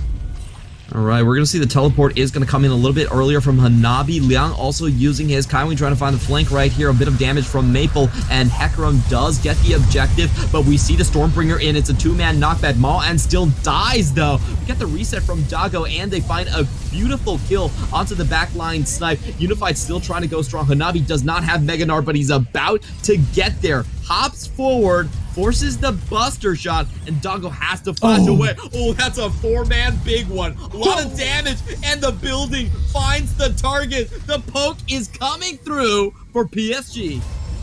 And that is, I think, a misplay from Beyond Gaming there. You know, Maoan got caught by the Solar Flare, and I think, you know, Doggo in response have to use the Buster Shot on River. If he doesn't do that, like, that is exactly what happened. Maoan was able to just use Emperor Divide, but he dies for it. So let's just watch this once again, because I like the Dragon from Beyond Gaming, because at this stage of the game, they are a little stronger than PSG, just from innate gold. So really nice Dragon there. However, there's just no reaction to that Solar Flare, and that is the problem. And once again, Doggo jumps in and just decides to jump out. You know, he still have the Buster Shot, and he still have the damage, and decides not to use it. I think he could have done so much more in this fight, and at the end of the day, like, you know, he's forced to flash massive damage coming in from that Corki and Hanabi. Nice follow-up. And I don't know, like, Doggo, I just want to see him be more aggressive. He needs to know his damage a little more. He needs to trust in his teammate in following up his engage. Otherwise, you know, this Tristana is not a champion that wants to just, like, stay in the backline for the entire fight. You want to consistently go in for the reset. That jump back was a little bit weird. If he held his ground, he could have killed Kaiwing and River, so that would have been a massive swing in that fight. It doesn't go through, and it just seems like the nerves coming through a little bit for Beyond Gaming. They're actually going to cut their lead down quite significantly. PSG have their sights on the Herald right now. We have a 4-man setup right here. Kaiwing on the scene a little bit faster. The Husha is going to start clearing out the wards, and River might be having second thoughts about this Herald. Yeah, so Beyond Gaming, they do have all 5 members in the top side, while PSG have Kai'Sa in bot lane. So I believe they are just going to concede this Herald. However, you know, Kai'Sa might be able to trade a turret in the bot lane because it is post 14 minutes and there's no turret protection. I do want to point out that this does give Beyond Gaming a direct route into the mid lane tower. They already dropped the first Herald there, and this is a guaranteed mid lane take. This is going to give them a lot of map mobility to then switch their pressure into the side lanes, and they even get the tower before the Herald hits.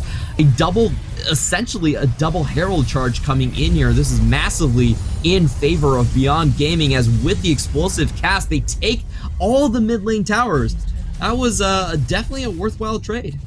Yeah, I like this from Beyond Gaming. You know, Corky is still not online. This champion takes quite a bit of time, you know, to scale up, and you know, Beyond Gaming, just knowing that PSG can't defend this, they're just going to press on. You have Jace, you have Azir, and then like Tristana outranges quite a few champions. You know, just utilizing your range and your siege power to basically force objectives.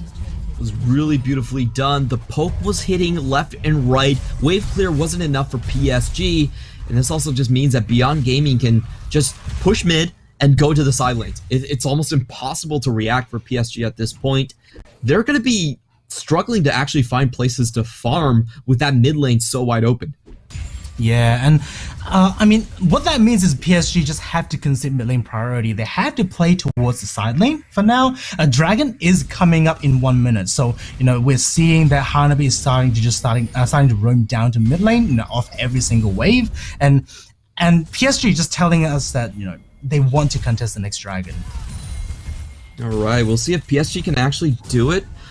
We do have to mention Beyond Gaming also already has a double Drake stack, so they're on track for a very early Dragon Soul, and this is an Ocean Soul, one of the most beneficial ones if you are playing something like a poke composition. You know, you can deny it from PSG, and it also means that your sustained damage has a lot more time to work its magic in these team fights. Beyond Gaming are going to have the inside track. Hanabi this time around still doesn't have the rage bar at a good position. I don't think he's going to be able to get anywhere near close to Mega Gnar before this dragon is taken away. And I feel like PSG are forced into a Hail Mary. Yeah, I mean, PSG, they still have a pretty decent teamfight comp, but it's more executional heavy. You know, they have to go in, or they have to go all in at once following Hanabi. Because Unified and Maple, they just do not have the range. They have to go in, they have to delete someone, and then they just use the follow-up DPS that they have running a double AD carry combo. I might be underestimating the poke that PSG is able to dish out themselves. A lot of damage here done by Maple, and Hanabi is caught. Is able to jump away, but that means the Mega Gnar is over, and Husha is on the chase down. Maple so far has done a lot of damage to the backline. Another 3-man big one is gonna land, and Beyond Gaming, I feel like they're hesitating a little bit too much. They need to find a decisive charge here, but it will be PSG that sneak away the objective. And now they have found the target onto Liang. Turbo Chem Tank is popped. River charging in. Kaiwing flashes over, forcing out the rocket jump from Doggo, but Solar Flare doesn't land, and that should be both teams calling it quits. Yeah, I mean, PSG actually just so ballsy there. I mean, I feel like Beyond Gaming could have just taken the fight. Like, I know, yes, Maple does have the package. However, like, the package is useless if you have an unstoppable onslaught onslaught of shadows running at you. You have Empress Divide running at you, right? You basically just take down this Corki immediately with like the lack of range, and the fact that, you know, Hanabi is in the side on the flank and does not have Mega Gnar. He's still off cooldown, and it's just a good sign for Beyond Gaming to engage. And you know, they decided to not pull the trigger and just gave away the dragon to PSG, and this might just be the opening for PSG to come back into this game. That was so weird to see from Beyond Gaming, and honestly felt like they were playing scared again. And we actually saw Doggo being split off from the rest of the team. In my eyes, Maple should never be allowed to be able to chase Doggo around while Hanabi's on the other side without Mega Gnar. That just feels incredibly wrong in that situation. But Beyond Gaming just don't pull the trigger at all. They did not pull the trigger, and I don't like that. But you know, they still have a lot of leeway. There's still one dragon up, and you know, all it takes is one dragon to put them at soul point, and that will force PSG to team fight. So you know, they still have a bit of time to scale up, and they still have a couple more chances. We're going to get the Strike Breaker done once again from Hanabi. Liang holding onto about a 20 CS lead. I want to see how he can actually fare against Hanabi so far. That's you know, the best situation for the Jace is definitely when he can still play the split push position. But it doesn't look like Beyond Gaming are willing to kind of chance that. I feel like they're letting things slide a little bit. Husha is going to be unspotted here. Maple has to walk back to his own tower. He feels like Malin's playing a bit over-aggressive. And I want to see Beyond Gaming actually make a concerted effort to push mid and go into the side lanes. This mid lane is wide open. If they push far enough, PSG have to yield. Yeah, and just looking at the item builds, right? Maoan right now, he is not opting for the full like attack speed DPS build. He does have that sorcerer's boot, so like he sort of have like a mixture of burst and DPS. I like the Liandry's because it's good into Nara and it's also good into Volibear, and that is like the primary targets that he will be auto attacking. Like it's very hard to go past and not to go past a Volibear to hit Kai'Sa and Corki. Yeah. It's viable, it's doable in Siege, but in a team fight, in the river team fight, that is rarely going to be the case. So, I like the itemization so far. Now that the Nash's Tooth is completed, means that he will have significantly more DPS with that attack speed. Yeah, this is definitely a build where he's saying that I'm going to get a lot more auto attacks compared to Conquering Sands. So I'm just going to go for max output DPS here. And I agree with you, that seems to be the way to go right now. Beyond Gaming finally coming back onto the map after purchasing all of their mythic items, but they've kind of stalled out. I still want them to get some more plays going. They have a decent lead so far, but not really willing to push beyond river on actually any of these lanes. Yeah, and also one thing I want to say is the fact that Maple actually even out the gold, and in fact that he might even just be ahead of gold, ahead in gold. So that's pretty significant because given Maoan had 2 heralds charging down his lane. Yeah, that's kind of crazy to think about, that Maple's able to assert so much pressure on the map despite getting first blood killed underneath his own tower and then getting the tower stripped by double heralds. Like that's about the worst start you could possibly run into as a mid laner. It's life of so well. It's life of a Corki. Like this champion legit feels like a cannon minion in the early game. Like when you play this champion, you're just like, guys, I can't do anything. Like your jungle is just like, guys, I can get. I want to fight this scuttle. And then you're just like, nah, I'm a cannon minion. So I wonder what the next play for Beyond Gaming is. They've been taking it super slow, and I want to see them be very aggressive in this next Drake.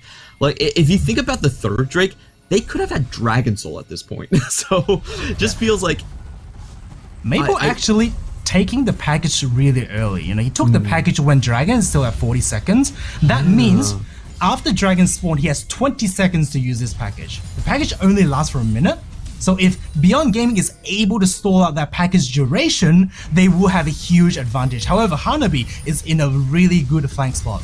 Yeah, Kaiwin gonna go forward, and we have 3 members in the river sort of being tagged out. Unify gonna go in, deal a lot of damage. Maple trying to get damage onto the ramp, and River just dies before he actually gets his full combo on. That leaves Maple in a very dire situation, but Dago is in such a bad place. Unified is flanking, and Hanabi is coming in, and Dago actually manages to get the kill and jumps out before Maple gets the kill. So overall, this is a super messy fight on so many sides, but it ends up being a 3-for-3. But Hanabi gonna come over the wall, find the target onto Maoan, and get the shutdown kill. That was such a messy fight because it started off with Beyond Gaming. Like for some reason they just decided to split off, and I don't like that because Doggo, Husha, and Kino clearly wants to take the fight on Hanabi, but then you have Maoan and Liang just trying to hold away. They don't want package to go on them, but it ended up just going on them regardless, and they are forced to take a really bad position fight.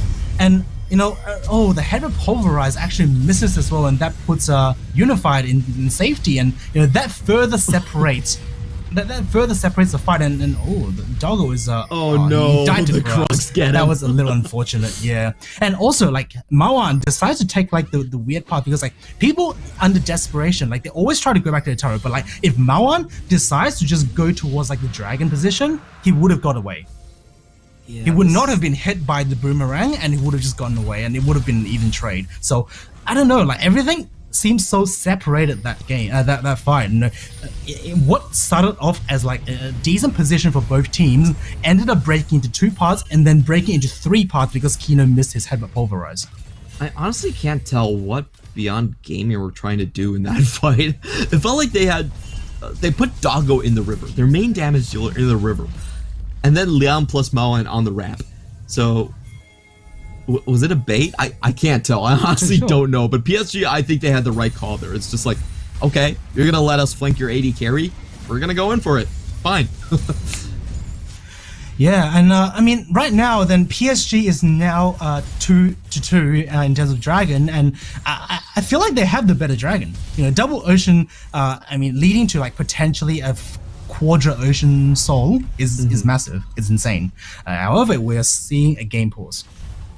Right, we're kind of a baffling mid-game for Beyond Gaming. Like we have talked about, this is a team that turns the switch on at 30 minutes, but before that, they are super slow. They do not take fights. They have one of the lowest champion kills per minute. I think, you know, they had some like good engages in the early game, but like they definitely slowed down in the mid game, especially the last two dragons. I feel like they could have been a lot more aggressive. Yeah. The first Ocean Dragon, they could have just engaged. You know, it was very obvious that Na was not Mega. Like they literally see Na transforming back to Mini and cannot stack up his Rage Bar. So could have engaged there, decided not to, and that last fight was just a little too messy. You know, they had a clear plan. They want to go towards Baron to stall out the package. That ended up into like a miscommunication where the team sort of broke apart. Like, you know, the trio wants to go onto Na, the duo in mid and top lane just sort of like, guys, now this is dangerous, right? You know, Corki does have package, but then, you know, I feel like they just had to pull the trigger there. Yeah. They really just have to. Yeah, I think the correct play there was you draw PSG out, you get some poke over the wall, over the ramp, you don't send Doggo in the river. Like, Doggo being in the river made absolutely no sense to me. Like, the way they were doing that one. And that would have been fine. You get a little bit of poke damage on, you know, you try to bait and see if River will fall for the trap, which he did, by the way. And you take that kill, and that's fine. You would have won that fight quite handily, but I don't know, I just feel like they didn't have a clear plan, right? Like their first dragon was great. You know, they showed us that they know how. I mean, not first dragon, last game actually, they showed us that, you know, they know how to turn. You know, they just jumped on Maple, deleted him instantly, and they just won the fight after that, right? This time they weren't really clear. You know, I feel like the comms is just debating. You know, do we want to go on Corki? Do we want to go on? Do we want to go on Na? And then what ended up happening is just that PSG is like, you guys are taking too long. I'm just going to engage. Yeah, I do want to see Husha be a little bit more aggressive right here. He does have Turbo Chem Tank, and he is a phase rush Hecarim. So he can dive in there and still come out most of the time. Actually, he would be fine if he does that.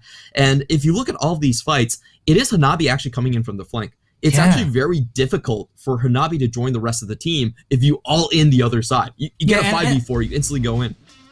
Yeah, I mean, he does have Stride Breaker that like gives him a bit more gap close, right? Like the reason why I was saying like, you know, Beyond Gaming just needs to jump on one side is that like Na was just 50 range. Like I remember clearly, like Na was literally just 50 range. He won't be able to get Mega Na quick enough in that fight. All they had to just jump on him, like literally just jump. But anyway, we're back into this game. Looking at the map, say nothing has happened. Everyone just reset and has come back onto the map. We look at player gold, Unified taking the lead there with Mawan very closely behind alongside Doggo. And the big changes here is Beyond Gaming, they have had the same amount of gold lead for about 10 minutes. They have not been able to expand upon their lead whatsoever. They do take down the top lane tower for their troubles, and the bot lane tower has also gone down, so they're getting some work done in the side lanes, but the objectives have all gone into PSG's way. Not exactly what you want to see, and I just feel like Beyond Gaming are a little bit hesitant to start things because of the poke coming up from Maple. Maple's been able to catch them bunched up so many times and just stuff a big one there. Yeah, but the thing is like, okay, never mind. False alarm. I mean, Husha probably just misclicked Baron, I guess, and Devastating Charge cannot be cancelled. Is he going to do it once again? Oh, he's actually going to start it. They do have a really fast Baron, by the way. Oh, okay. I like this.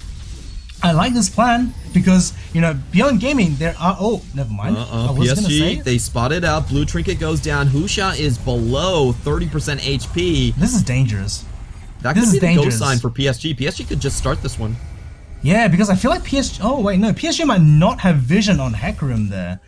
And they don't know Husha is low and has to recall. So, you know, that is actually very lucky for Beyond Gaming because that would have been disastrous for them.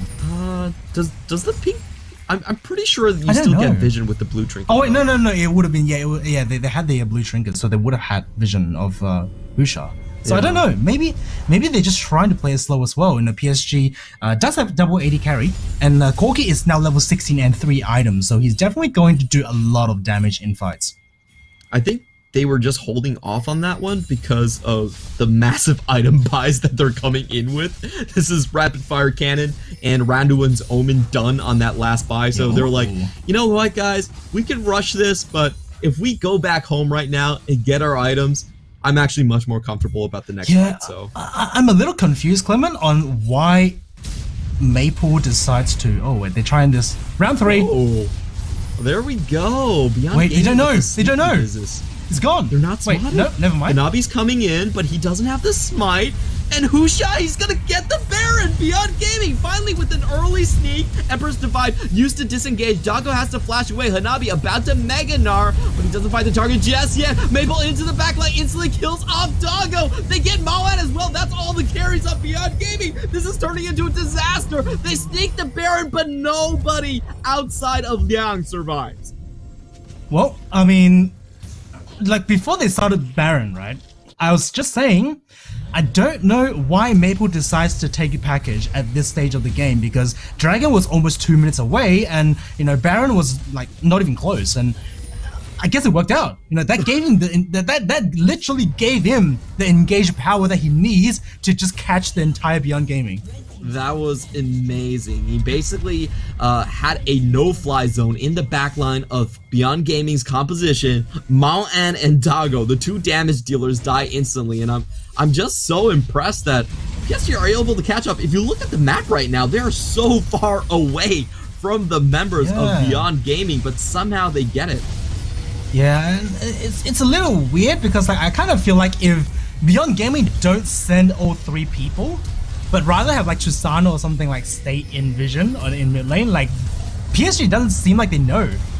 So I think the fact that Tristana and Azir have been missing actually just triggered an alarm in PSG, and that is why they sort of like checked Baron. And now we're in the 5th dragon of the game, and someone's caught out.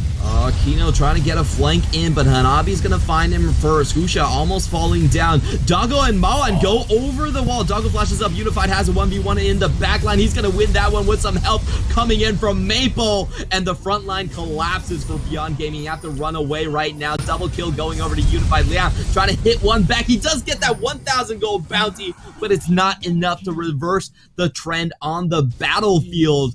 PSG with another great win, another ace. They're not even looking at the Ocean Drake right now. They're actually going to try and push in for more towers first. Yeah, and Beyond Gaming, actually, like, it was a good attempt, I feel like, to sort of like salvage what went wrong, right? Kino, a little too deep into enemy line. Husha is not a champion that can help him. Like, Hecarim is not a champion that can help this Alistar.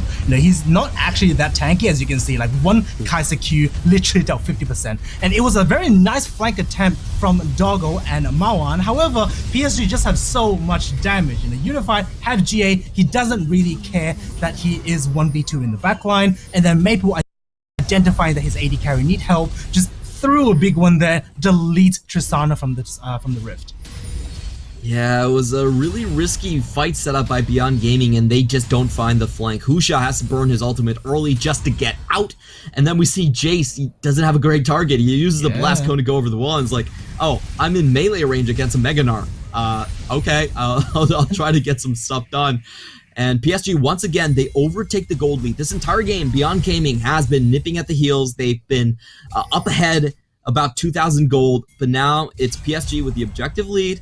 And I just feel like their teamfight coordination is so much better than Beyond Gaming. Yeah, but I've said it so many times by now, but like Beyond Gaming just need to pull the trigger, right? Because like if you look at the gold graph just then, like they got a lead, and then it was just slowly but surely bleeding towards PSG, and then they decided to take a fight. They got another spike in gold, and then it just started to bleed out once again. Like, Beyond Gaming just have to pull the trigger, they have a goal lead, they had the item advantage, they just have to, like, capitalize on that and engage on the PSG. Right now, it's a lot harder because PSG now have the gold lead. Maple is level 17 and have 4 items completed. Infinity Edge means that he will basically delete Azir from existence.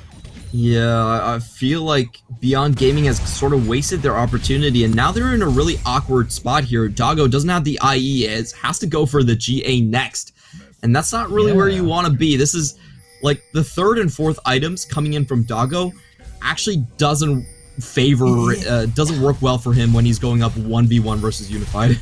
Yeah, I mean, it doesn't help Unified. It doesn't help against Unified as well, and also like I don't like Chain Vest at this stage. Like, if you have 800 gold, why aren't you buying Stopwatch? No. Isn't that just like a much better purchase? Because, you know, it gives you outplay potential, it gives you like a lot of like, you know, bait potential, it gives you a lot of aggressiveness in team fights, and he decides to opt into Chain Vest, which is a little puzzling. Well, if you get tagged by Unified, I'm pretty sure you're dead anyway. Like, I don't think the Chain Vest actually helps you that much against Kraken Slayer and magic damage coming out from Maple. So yeah, I agree with you. It's a bit of a weird purchase. Like, the enemy frontline really isn't going to be hitting on you that much. They're going to crowd control you, and the ones that are killing you is probably Maple. Yeah, and just like for your info, for like the viewers' information, it's like Corki does almost 90% magic damage. Yeah. He used to be like a 50-50 champion, but like slowly as like Riot changed his champion, he's just getting more and more magic damage, and by now he's doing something like 80-90% magic damage. So, you know, he builds 80 items, but he is a magic damage champion. You get that AD transferred over to AP on your auto attacks, the Hextech munitions. I believe it does 80% magic damage. Yeah, I'll check up on that later. And we're finally gonna get our second Baron of the game. This time around, PSG has a lot better vision control in the river. Beyond Gaming almost have no blind spots where they can poke from. Yeah, and I mean, to be fair, like Beyond Gaming doesn't really have that poke into Corki. I feel like Corki at this stage of the game just does so much more poke than the Jace can do. Yeah, we haven't really seen Leon being able to impact the fight so far. It's a package. Maple does have the teleport and deep wards around the map. He can do a flank on anyone, and he can actually win the 1v1 trade if he finds Leon. Yeah, and right now, you know, Beyond Gaming, once again, Strikebreaker and Hanabi almost about to turn Mega. River chasing as well. Empress Divine has to be forced very early on. Unified going in with the Killer's Instinct, and they leave Mao An to die here, but they get River first down. Maple, though, is going to come up with the clean-up crew. He's doing so much damage. Doggo has to burn everything just to get out. It's going to drop down into GA immediately, and there is no hope for him. PSG trade their jungler for everyone else on the side of Beyond Gaming. Liang escapes with his life, but that does mean that PSG should be able to take the Ocean Soul, and that's a 4 Ocean Drake Ocean Soul. Yeah, I don't even know if they need Ocean Soul. Maybe they just have the time to finish the game. They could. That's a really good point. I wasn't looking at the damage timers. It's 36 minutes, still 30 seconds for Doggo to come back into this one. Liang with a good outplay there, but he's still gonna fall down to Nabi. Only Husha left alive. He gets stunned up and he is down. Beyond Gaming, they're cooking dumplings at this point, going in one by one, just trying to stop the onslaught from PSG. And PSG are gonna take this one down. It was really slow at moments, but explosive when it needed to be. PSG on the cusp of claiming the spring split finals. Yeah, and PSG, you know, this time around, they're not going for the early aggressiveness. They went for the late game scaling in that Corki pick, and it worked out for them. You know, they fell behind early, but they sort of they just know Beyond Gaming. You know, they know the fact that Beyond Gaming, they never capitalized on the mid-game lead, and they're just slowly farming up. They're slowly crawling back, and then all it takes once again is one fight, and they just sort of explode the game. Beyond Gaming had that highlight moment where they were escaping with the Baron buff, and then out of nowhere the Red Baron flies through. We have Maple in your backline, everyone dies, and that was just kind of sad to see. PSG, with only one change in their draft, continued to show dominance. Though Beyond Gaming had a much better early game this time. Yeah, I mean, like, I like that Beyond Gaming is adapting. Like, not in terms of draft, like, I still sort of question the draft a little bit, in terms of, you know, I just want a little bit more explosiveness from them, but, you know, this is their identity. You know, they're trying to get lead, and they're maintaining the lead, and then they're slowly winning the game, but you need to make plays. You know, when I say maintain the lead, it doesn't mean to keep the gold graph even. Like, that just does not make sense. If you're ahead in League of Legends, you try to take objective, you try to accelerate, you try to get more gold. You're not trying to be like, guys, we're going for the long run, let's just go steady and let's just like play ping pong and, you know, bounce wave after wave. That's just not on. This game is a perfect example of how playing too safe can actually shoot yourself in the foot. If you're not willing to pull the trigger, you run into so many power troughs in the game.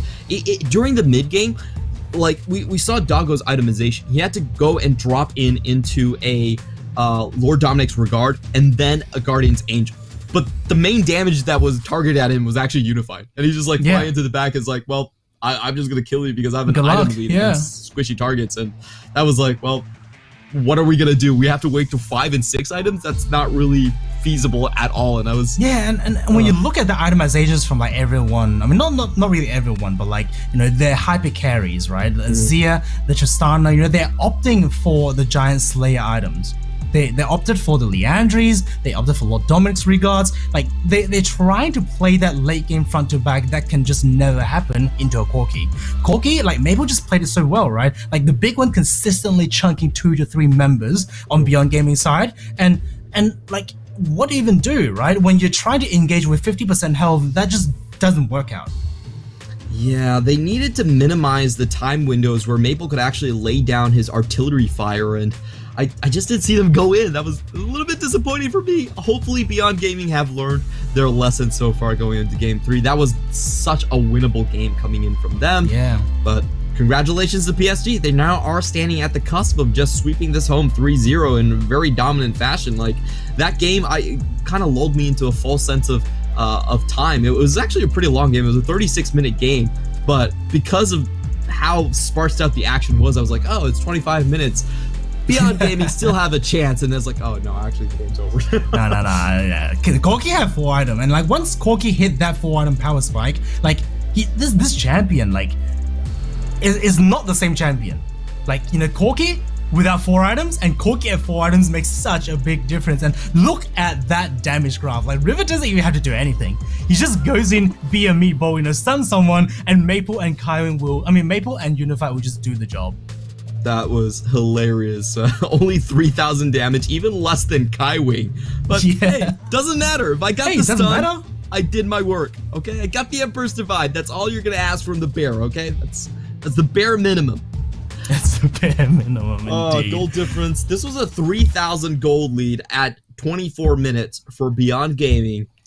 And they don't close it down. When you look at the gold graph, like, everything was looking so good up until that 25-minute mark.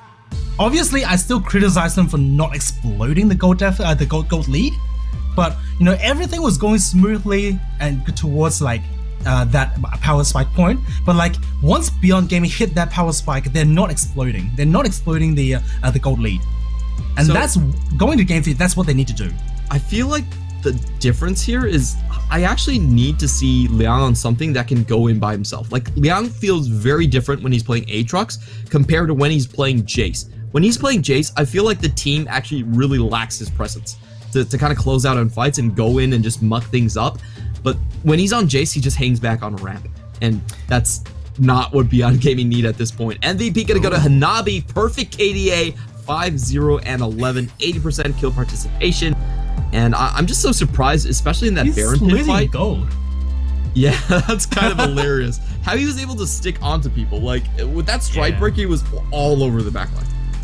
Yeah, I mean, like, Nice is one of those champions that scales better and better towards late game, because like, as soon as you have your ult rank up, it doesn't just reduce your CD, like, it gives you so much sticking potential. It increases your movement speed by a lot. I think it scales up from like 30% move speed up on proccing your 3-hit passive, all the way up to 80%. So like, you know, once you hit that level 16 mark and he lands that one auto attack into Boomerang on you, like, you're never escaping this Gnar. I wonder what's going to happen in the top lane here. What do you want to see change out of Beyond Gaming here? It's kind of difficult. Like, I think for Beyond Gaming, right, Liang needs to be on an engaged champion, probably. So whether he, like you said, goes on an Aatrox, maybe, I think Camille has been consistently banned against him this series. Maybe something. I mean, you can even just go on like a tank, right? Go on something like a Scion, go on something like Gragas. For some reason, we're actually seeing just Scion drop in priority, in this patch, and talking about that champion. It's definitely very playable right now. There are a lot of counter picks, but we will find out after these messages coming back into Game 3 whether or not PSG is going to make this a very, very short day and send us all to our dinner reservations, or will Beyond Gaming finally show some life in the early game and claw one back. 不知道从哪天起，我获得了一股超能力。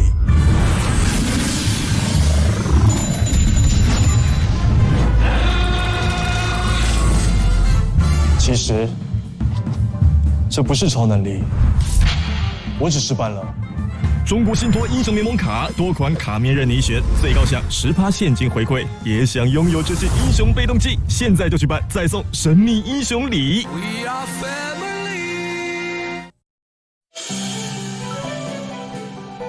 CTBC Bank is Taiwan's top financial institution, but we're not stopping there. We're crafting an international brand and already have over 260 outlets in 14 countries. We are by your side, ready to embrace the future.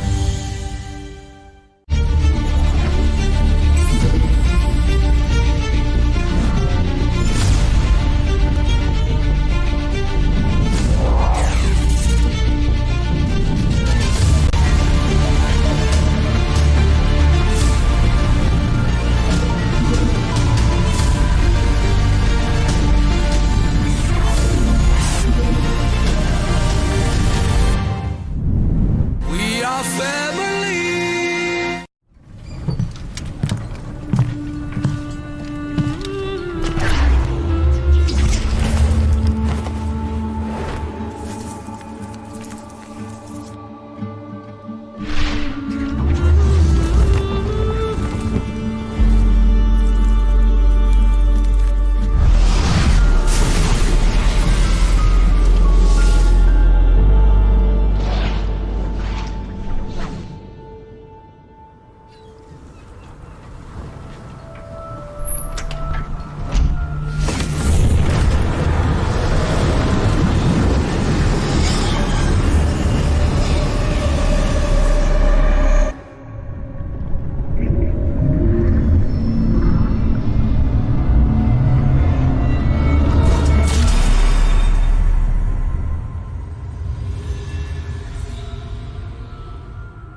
The biggest storyline of 2021 was Maple returning to his throne in the PCS. We had a lot of questions. Was he washed up because of his stint in the LPL? Was he still going to be able to perform at the same level?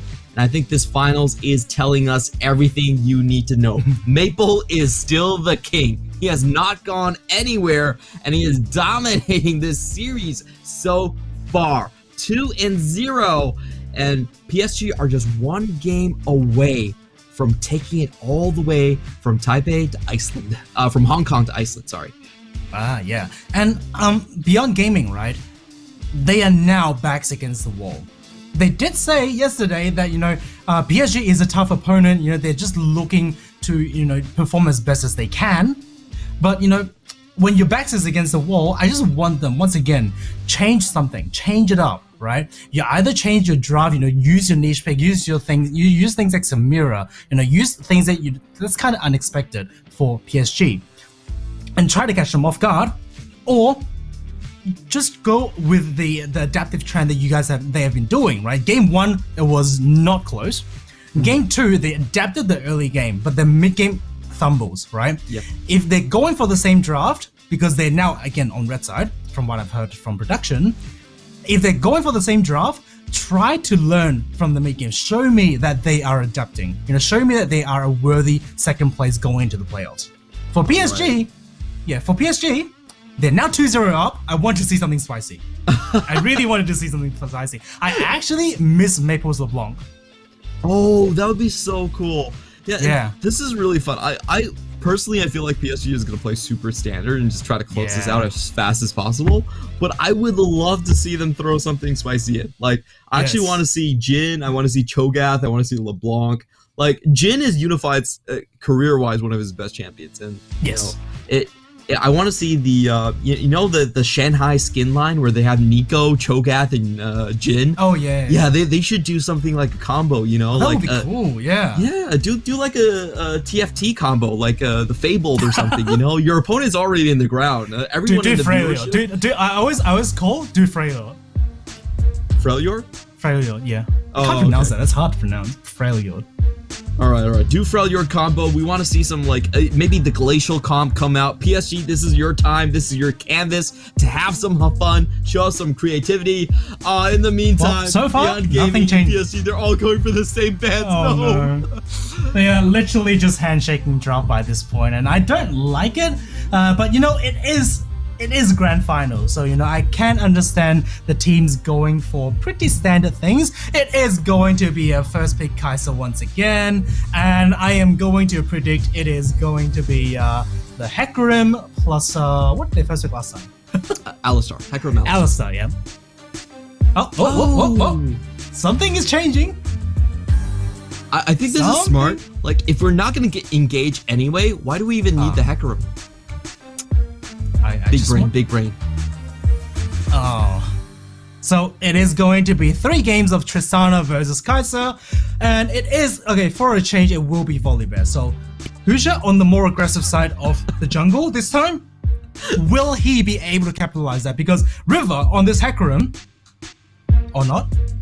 Spicy? All right. Spicy Here we go. Prowler's Claw Rek'Sai. Feel the wrath of the That would be queen. cool. Oh, no. Look, it is the only explanation is this is grand finals. Yeah, I had a feeling this would happen. Yeah, you're calling it. But River this time he is on like quote unquote the weaker matchup.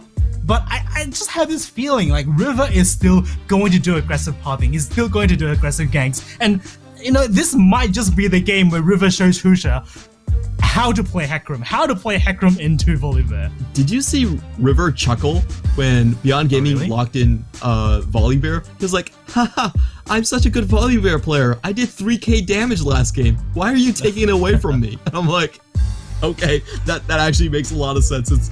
I want to see what Beyond Gaming do here. As we have mentioned in this series many times, Volibear does have the better early game, so maybe Beyond Gaming are trying to preserve that trend so far.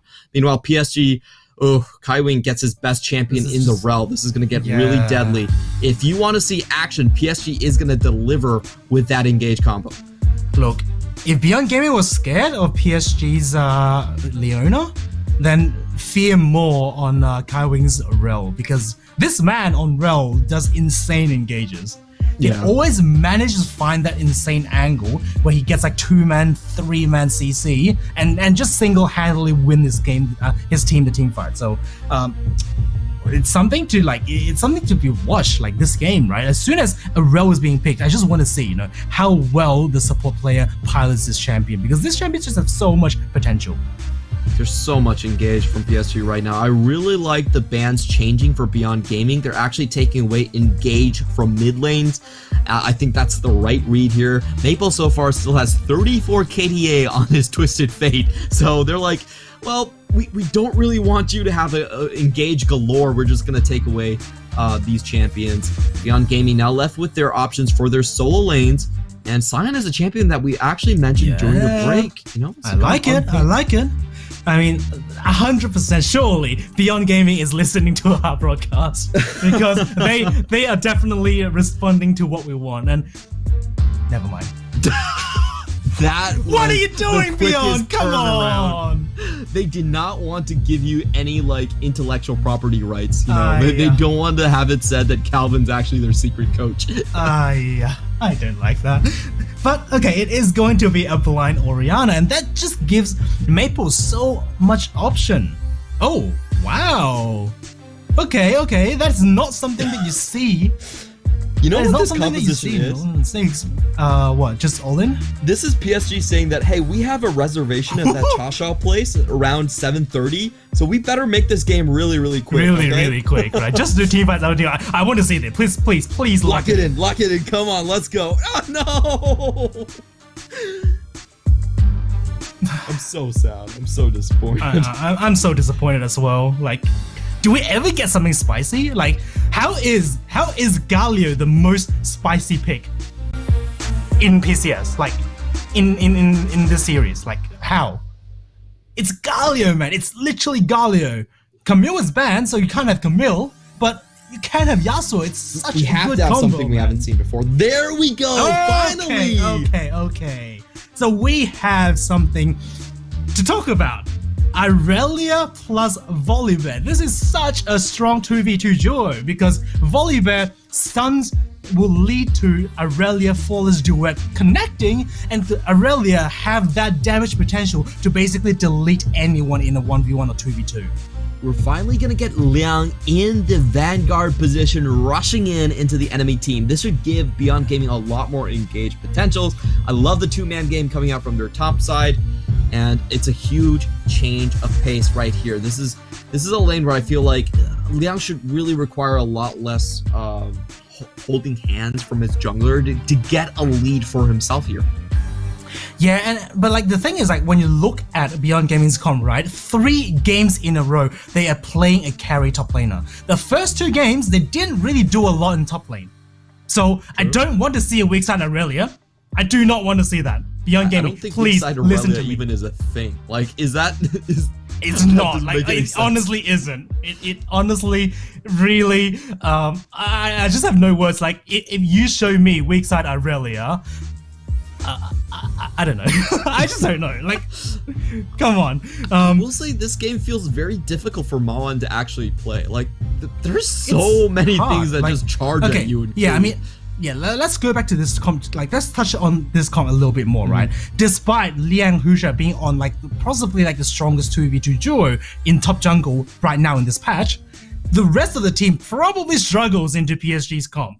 There is absolutely no disengage from Beyond Gaming. All it has is a Buster Shot, and Buster Shot is not good into Hacker Room. Yeah, it's really difficult to disengage that. Onslaught of Shadows will cancel it out. We are going into potentially the final game of the series. PSG, with a 2-0 lead, are looking to sweep Beyond Gaming into the history books and come out with the lead. Husha finds the Sky Splitter early on. It's going to tag River for a bit of damage and maybe get a deep ward in as he does drop it over the blue. Yeah, kind of interesting to see River dropping a ward over blue buff as well. I don't think that does anything. You're not really going to see, Husha going for that going for that vertical jungle and just a bit of dance fight there. I think Rel have a better dance. It's just newer definitely champions. Is dancing to a much higher BPM, but I feel like Kino has the better moves here, and he also threw the emote in. But never mind, I do have to mention about the runes here. We have Predator Galio versus Arcane Comet Orianna. Yeah, okay, to be fair, I think Predator Galio is a little overrated. I do. Might be a risky take, but it might be a controversial take, but I still think it is overrated. The fact that you lose so much laning power means that you aren't able to get shoved like easily, and then because of that, like, why use Predator? Because if you don't have lane shove, then you're basically stuck in lane, and your Predator is never going to get used. That's true. I do want to mention that we also have the Dark Seal start coming in from Galio, so not really going for the going for a much more snowball heavy start. Good interrupt by Kino going in, just trading some more damage onto Kaiwing. They also got the explosive charge on Unified. I don't like the explosive charge on Unified. I feel like if you explosive charge Kaiwing there, Kaiwing would have been like 50% health by now. But that is going to be a level 2 hit from PSG, and they are going to zone away Beyond Gaming's bot lane. And let's look at this top lane a little bit, because I don't like the trade. That was not the trade you want. Not a great trade, especially with one auto attack for Grasp of Undying is not great. But yeah, I mean, look at the top lane again, because I feel like Liang should be able to bully out Hanabi in the first couple levels, but that's not really the case. Hanabi sort of withering the storm pretty well here, and actually getting like some favorable trades. He's been trading super well, and I just feel like Liang hasn't been able to. Usha? Oh, he's coming in level 3 versus level 3. The stun's gonna come through. Sky Splitter down. It forces out the Ghost from River to get away from the trade, and he actually gets his own camp back. So that was pretty much fine. Liang also running really, really low on mana is going to go in. Hanabi is stunned up, but he has a massive HP differential right here, about 200 extra HP over Liang. It's going to be completely fine in this lane, and once more, the aggressive lane not really working out for Beyond Gaming. Yeah, I mean that. Stun go in right onto Unified. They are going to flash forward preemptively. The Ignite is ticking down, and they find the first blood. Kaiwing is the next target here. She is unmounted, walking very slowly and painfully away from Doggo, but they won't chase underneath the tower just yet. Yep, and that was very beautifully done. Beyond Gaming is showing us that they are learning. They're learning the matchup, because I mean, like I said last game, they just need to be aggressive in this bot lane 2v2. Kai'Sa just can't deal with Tristana and Alisson. Let's just once. This is another fight, not a replay. Kaiwing goes down. That's gonna be 2 kills onto Doggo, and the snowball is on there. Go to Unified to walk forward. Unified takes the bait to his death. Doggo 2-0-1. Beyond Gaming now have a strong foothold in the bot lane. Yes, finally we're seeing Doggo going forward, and that's what I want to see. That's really what I want to see, because Tristana is just such a strong champion when you get to fight champions. River is taking a lot of damage right here, and he just dies! He hung around for so long, that was so unnecessary. Alright, I love this. Okay, this is actually just a massive early game for PSG. And okay, so Rel on her own doesn't have a track repel, and even when he connects with Unified, it needs 3 seconds for a track repel to actually take action. So he won't be able to get that stun, and therefore Doggo is able to just take down Kaiwing and then take down Unified, and really nicely done there, because again, Tristana, when she's hitting minions in lane, she's not that great. She can't control the wave, she can't really play around wave that well, but if she's able to hit champions, all of a sudden she is almost like an assassin. Honestly, if you have this sort of a start and you're not able to take off the muzzle, then you were just born with the muzzle. We're going to see Leon with a great trade here onto Hanabi, taking him down to 200 HP before he gets back to the Mega Gnar. And he's going to have a lot of questions for his jungler. It's put him in a very awkward situation. It's a blue buff Irelia too, so not the best. And also, I just want to highlight, I don't like players going double Dorans. It's not really the fact that double Doran sucks. It's the fact that there is a bug right now that players do know that Doran's blade does not have Omnivamp stacked. It should the get it, but the Omnivamp, they should get like the stacking Omnivamp, but it doesn't. Oh, And players know that, like they do receive bug lists, and the players clearly know that. And you know, the fact that he's going for double Dorans, I just don't like it. Well, you know what? He's gonna make up for that lack of sustain with a Vamp Scepter. So if you had any questions if he was able to shrug off auto attacks or not, the answer is a definite yes. He can disregard whatever Nabi's auto attacks do to him. Yep, and now the question for Beyond Gaming is that are they able to snowball mid-game? I think, you know, last game they have shown that they can learn and win the early game, and this time I just want to see them getting them a snowball lead in mid game, you know, and close out the game, because last time they failed to do so and they just lost to PSG because PSG is just like, oh guys, we're just gonna play it out, you know, we have the better scaling, we just play team fights better than you and we'll just beat you. So this time Beyond Gaming, they have a 1k, actually more than 1k, 2.3. I mean, yeah, 2.3k gold lead. And also, like, you know, just 1k gold on Doggo versus Unified, 1.3 actually, and that's massive. Like, if Doggo is able to hold on to that lead, he will for sure get item spikes earlier than this Kaiser, and just utilizing that item spike, they just have to take fights. I want to see Doggo channel the spirit of the mad dog. You know, so far he's been the muzzled dog. He's been super timid. He's been like wearing the cone of shame and not willing to bite people. But he needs to guard his house. All right, he has to do his job right here. The muzzle is off. You have to go in aggressively, and we know that Doggo can do this. We have seen some insane plays from Doggo. He is that Kaisa player that just goes into your backline and rips your mid laner to shreds. But this series, he's just not been able to do it just yet. Beyond Gaming going for a blue buff invade. They do have the stronger 3-man, and plus Kino is backing them up. PSG actually are not willing to go aggressive against Doggo. Doggo's just fronting here. Doggo, like, literally base walked all the way to topside river, and that is when PSG started pinging, oh wait, I think a cow is missing, guys. So you know, PSG realizing this a little too slow, and Beyond Gaming really on point with objective plays at the moment. You know, getting an early dragon, getting an 8-minute herald, and also denying the second blue buff from PSG. So really nicely done in the early game so far for Beyond Gaming, and I just want to see them exploding the gold lead in mid game. They are going to get the Herald, and this could be a massive gold lead. If you look at that bot lane tower, it's down to 3 plates. So a Herald drop plus an explosive charge should be able to give that first break gold over to Doggo. And you're most likely looking at a pre-10 minutes mythic item if that does happen. Yeah, I mean, personally, I don't like breaking turrets too early because, like, especially on champions like Tristana, you can't manage the wave, and it just gives Unified so much gold if he decides to freeze the wave. And like, there's not much you can do. Like, you will have to be like sharing gold, sharing like minion farm with like your mid laner or something in mid lane, and that's not the way to go. I like Unified is taking this slow because I feel like this plate is going to drop, and Doggo is going to miss the plate gold. That's so really the fact smart. that he's playing slow is very smart. Oh, Kai Wing. Oh, actually no, the plate drops anyway, so that's fine. Yeah. That's so yeah, I mean, really smart. 940 gold there. Yeah. So that's really nicely done from Unified. I just hate when ADC's like, you know, on Kaiser, he's just like, oh, I just clear the entire wave for 1Q and just presses it, and then, you know, doesn't look at the turret plating. You know, I'm personally attacked by that, but go on. Yeah, I mean, like, you know, sometimes denying plate is very important. Like, yes, you do lose quite a bit of health on your turret, but, you know, gold is gold. Gold translates into items, translates into damage.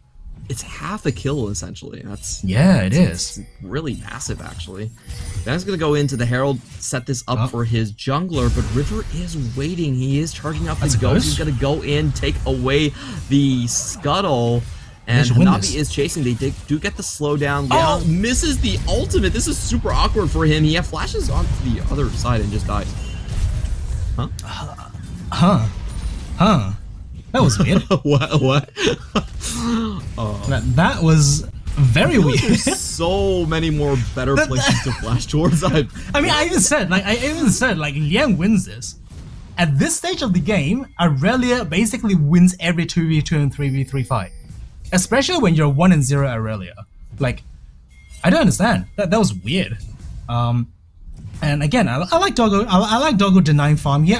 It would be better if he doesn't take down this turret though. Let's watch this once again because Liang definitely disrespecting the fact that River could just be there and just smites it away, gets the ghost, hits him back. I think this is a good time to use the Flawless Duet onto Na, but decides not to, completely missing the ultimate on River and then just flashes the other way. So very questionable play there from the top laner of Beyond Gaming. I'm pretty sure he just died of shame. He missed the Vanguard's edge and it's like, I don't deserve this. He just flashes toward the enemy. I don't deserve this. I'm just gonna flash away in shame. Yeah, but Beyond Gaming's their bottom side is carrying the workload. They've got that bot lane tower. The Herald is still intact, and they have this mid lane almost down to range where they can just take it down with one rotation. Liang gonna be the target right here. Devastating Charge takes him back, and he doesn't have a flash or the ultimate. He's gonna die a second time. While honestly, his team could have gotten so much if he just stayed alive. Clement, yeah. Weak side Aurelia. There we go, weak side Aurelia. There we go. It is the weak side Aurelia. Oh, Liang, please don't. Your team is doing so well. Just hold it together, man. Yeah. You can do it.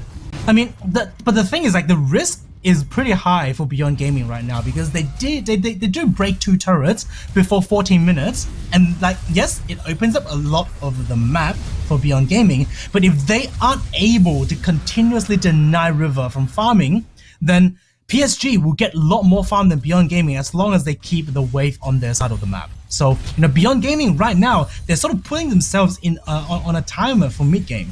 They need to make something happen. They need to consistently punish PSG for dropping 2 turrets.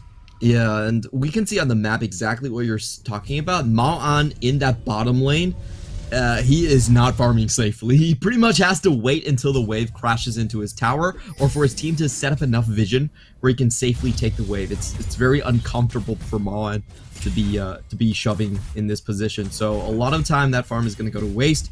In the meantime, Beyond Gaming, look at those items on Doggo. 2 items completed at 13 minutes. This guy. I mean, this is the game where he just goes berserker mode. Yeah. Just go berserker mode. Like, trust in your team to save you. You have Cleanse, you have Buster Shot, you have your Alistair to save you, you have Orianna to save you. Trust in your teammate. Just go in. Like, you literally out-damage every single person on PSG right now.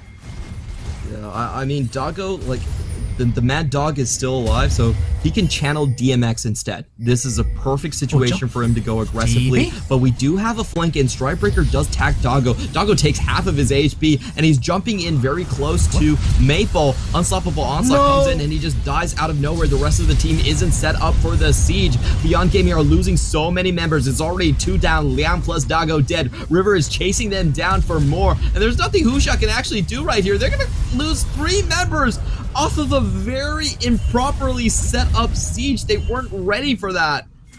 How do you throw such a big lead? Like, look at this. Like, despite shutting down Doggo, PSG is still 2k gold in the deficit.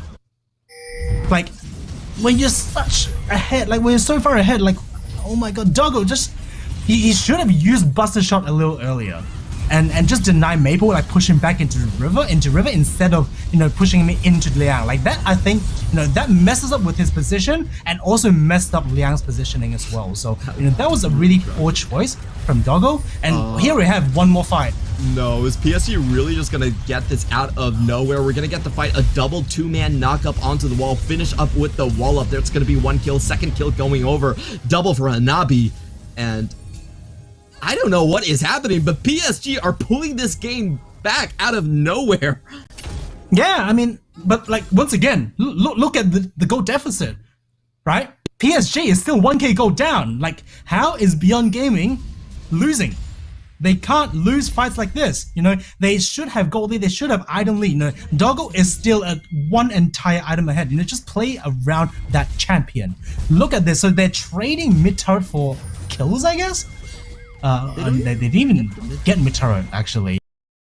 And but let's just watch this. A really nice flank from River that basically spells death for Mao An. I don't really know why you would flash that because yeah, you're not surviving that. And I mean, Beyond Gaming just taking fight while Tristana is farming top lane, right? That is not your strong side. You're not playing on the Irelia side, you're playing on Tristana's side, and you're just going way too deep there. If they 5-man stack on Tristana and just push towers, I actually don't think there's any way I don't think they can lose. I don't think they can lose. It's right? almost impossible to lose. But why is Doggo? He's actually gonna go for Ninja Tabbies? What? Why are you going Ninja Tabi? That feels so unnecessary. I don't like it. I honestly don't like it. Like, yes, the major DPS are all AD champions, in the Kai'Sa, in the Na, but just not worth it. They are gonna get the Herald for this one. River is almost gonna fall. This could be the comeback. They get Mawan actually is the first one to go down. Hanabi chasing down Husha right now, and Doggo hasn't even found an auto attack yet in this fight. They're just collapsing out of nowhere. Oh, and that is... Oh, never mind. Voidseeker will kill. Yep. And Hanabi. Hanabi overchased. Oh, he gets saved. Gets mega last second.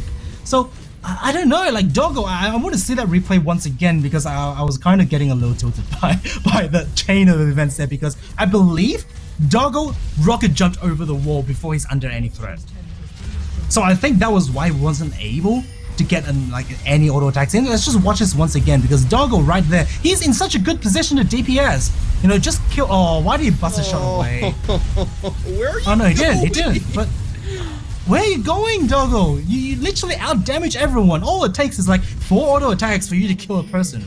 And yeah, I mean, like the fact that Doggo jumped away from everyone there means that Beyond Gaming all of a sudden does not have DPS.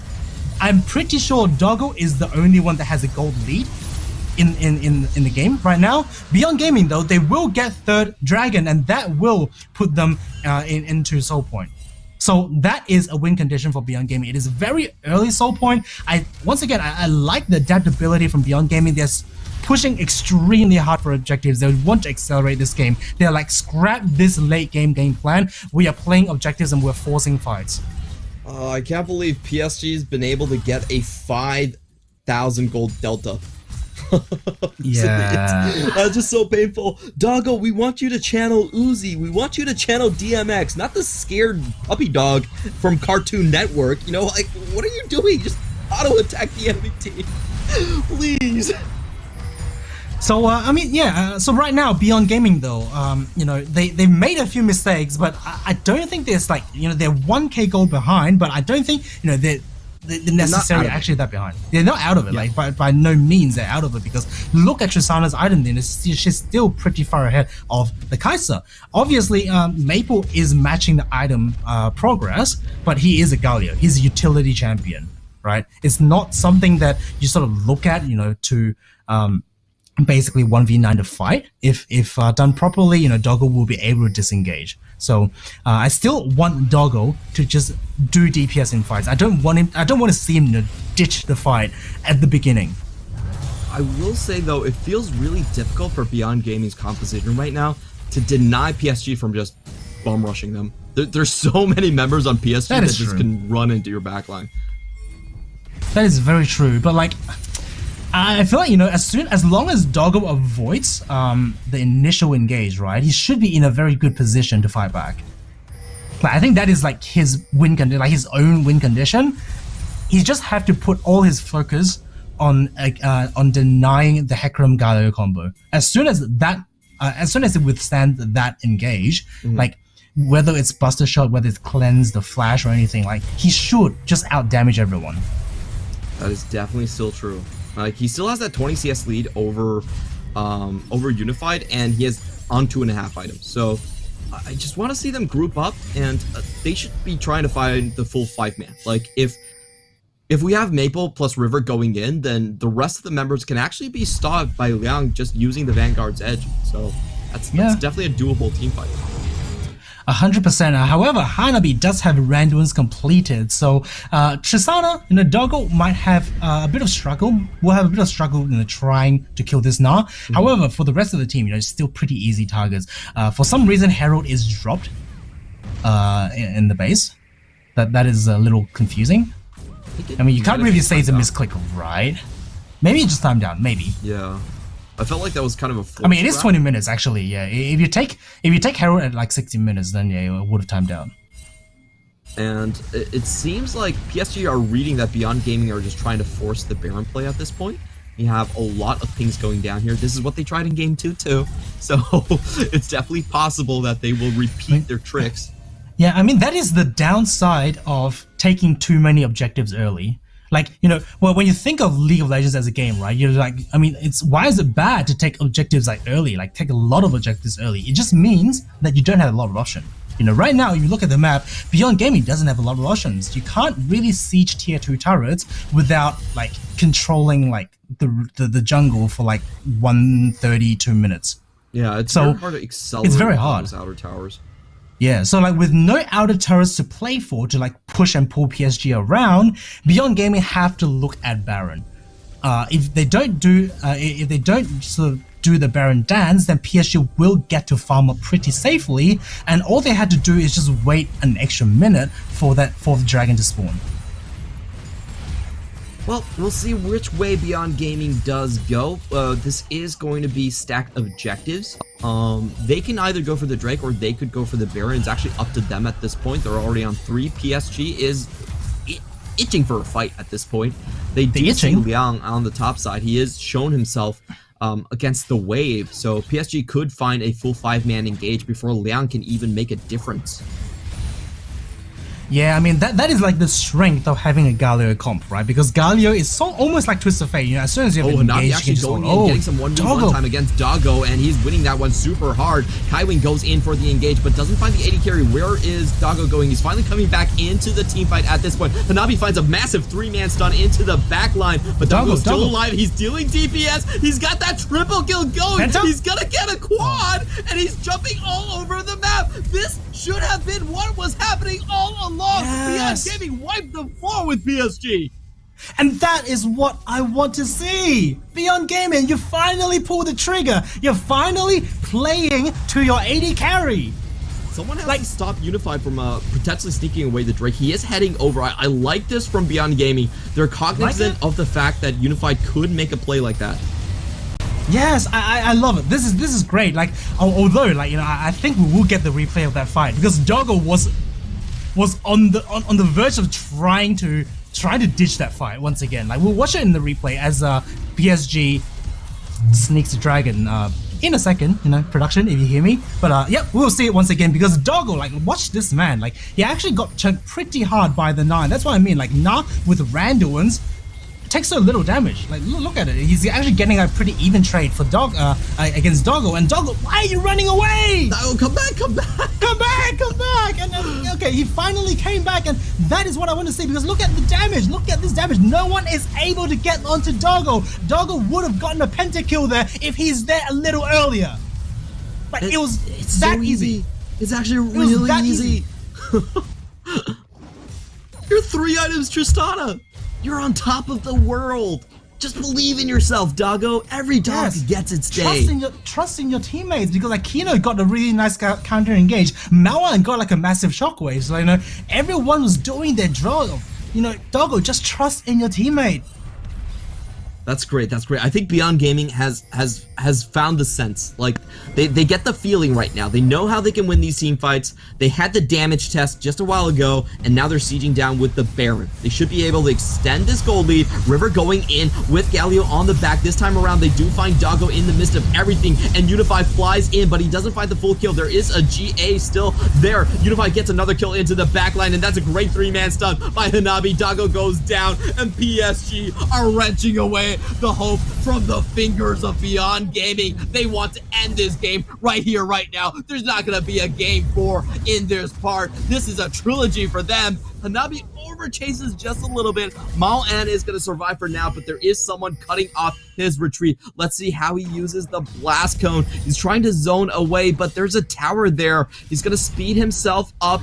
The W does connect, and Mao An might be out. He's out. He's out. He's out! Wait, no way. Sorry, you're dead. Oh, wait! The teleport! Can he actually do this? Oh no! So close! That was actually genius. I'll give it to him. Okay, what happened here? Like we don't see it, right? Doggo actually used his rocket jump to jump over the wall to hit the turret, and that is what costed them the team fight. Like that was literally what costed them the team fight. Tristana does not have rocket jump, and that is why he got engaged on by River. That's why he got engaged on by Maple. And you know, I was saying, like, Beyond Gaming finally realizing all they had to do is play around the AD carry, and then Doggo makes a huge blunder. Now that puts Beyond Gaming behind PSG in gold. Oh, my head hurts watching that play. It's like, you have a team that is constantly on the cusp of just closing out the game with a massive lead, and time again, they're like, PSG, we will hand it to you on a silver platter. Please go to Iceland and represent us. And I'm like, no, guys, you can do it, please. Oh. So once again, Doggo opted into a full defensive build, does not have Infinity Edge, and also he actually purchased a stopwatch on top of GA. I don't know if I like that. I mean, like, if you have extra gold, then sure, why not? But it's kind of decent. I think at this stage of the game, I don't know, like... I actually don't mind it because they have an Infernal Soul coming up, so getting an extra layer I think that's the most cost-efficient build he can go for right now, given the time frame. So I'm like, I'm kind of okay with it. But we're gonna have a full charge in onto Doggo. Galio's coming in, plus the killer's instincts. He's separated from his team. He has nowhere to go, and he's just gonna die after 2 auto attacks. So, I guess the extra stopwatch doesn't actually do anything. PSG with a great find. They're going to go on to the rest of the members right here. Still over chasing into the composition. Double kill for Unified. And once again, PSG are just... They just know how to teamfight way too well. It's kind of sad that River doesn't make it, but they have the base almost wide open right now. It's 24 seconds on the timers. They're probably not going to be able to finish the game here, but they will be stripping away this inhibitor tower. The thing is, like, the problem that fight was, again, the fact that Doggo is just in Narnia. Like, he's literally in middle of nowhere, got spotted out by a Ability Trinket because, you know, PSG probably was tracking Doggo, and they're like, well, we don't see Doggo anywhere. And let's just watch this once again. Like, I don't know why Doggo was there, and he actually peeked his head for no reason. And then, it's the same fight as the bot lane fight. As soon as you use your rocket jump, you're giving a free engage for the Hecarim. It doesn't even need Galio to land the grand entrance or the hero's entrance, and he just dies. He just dies.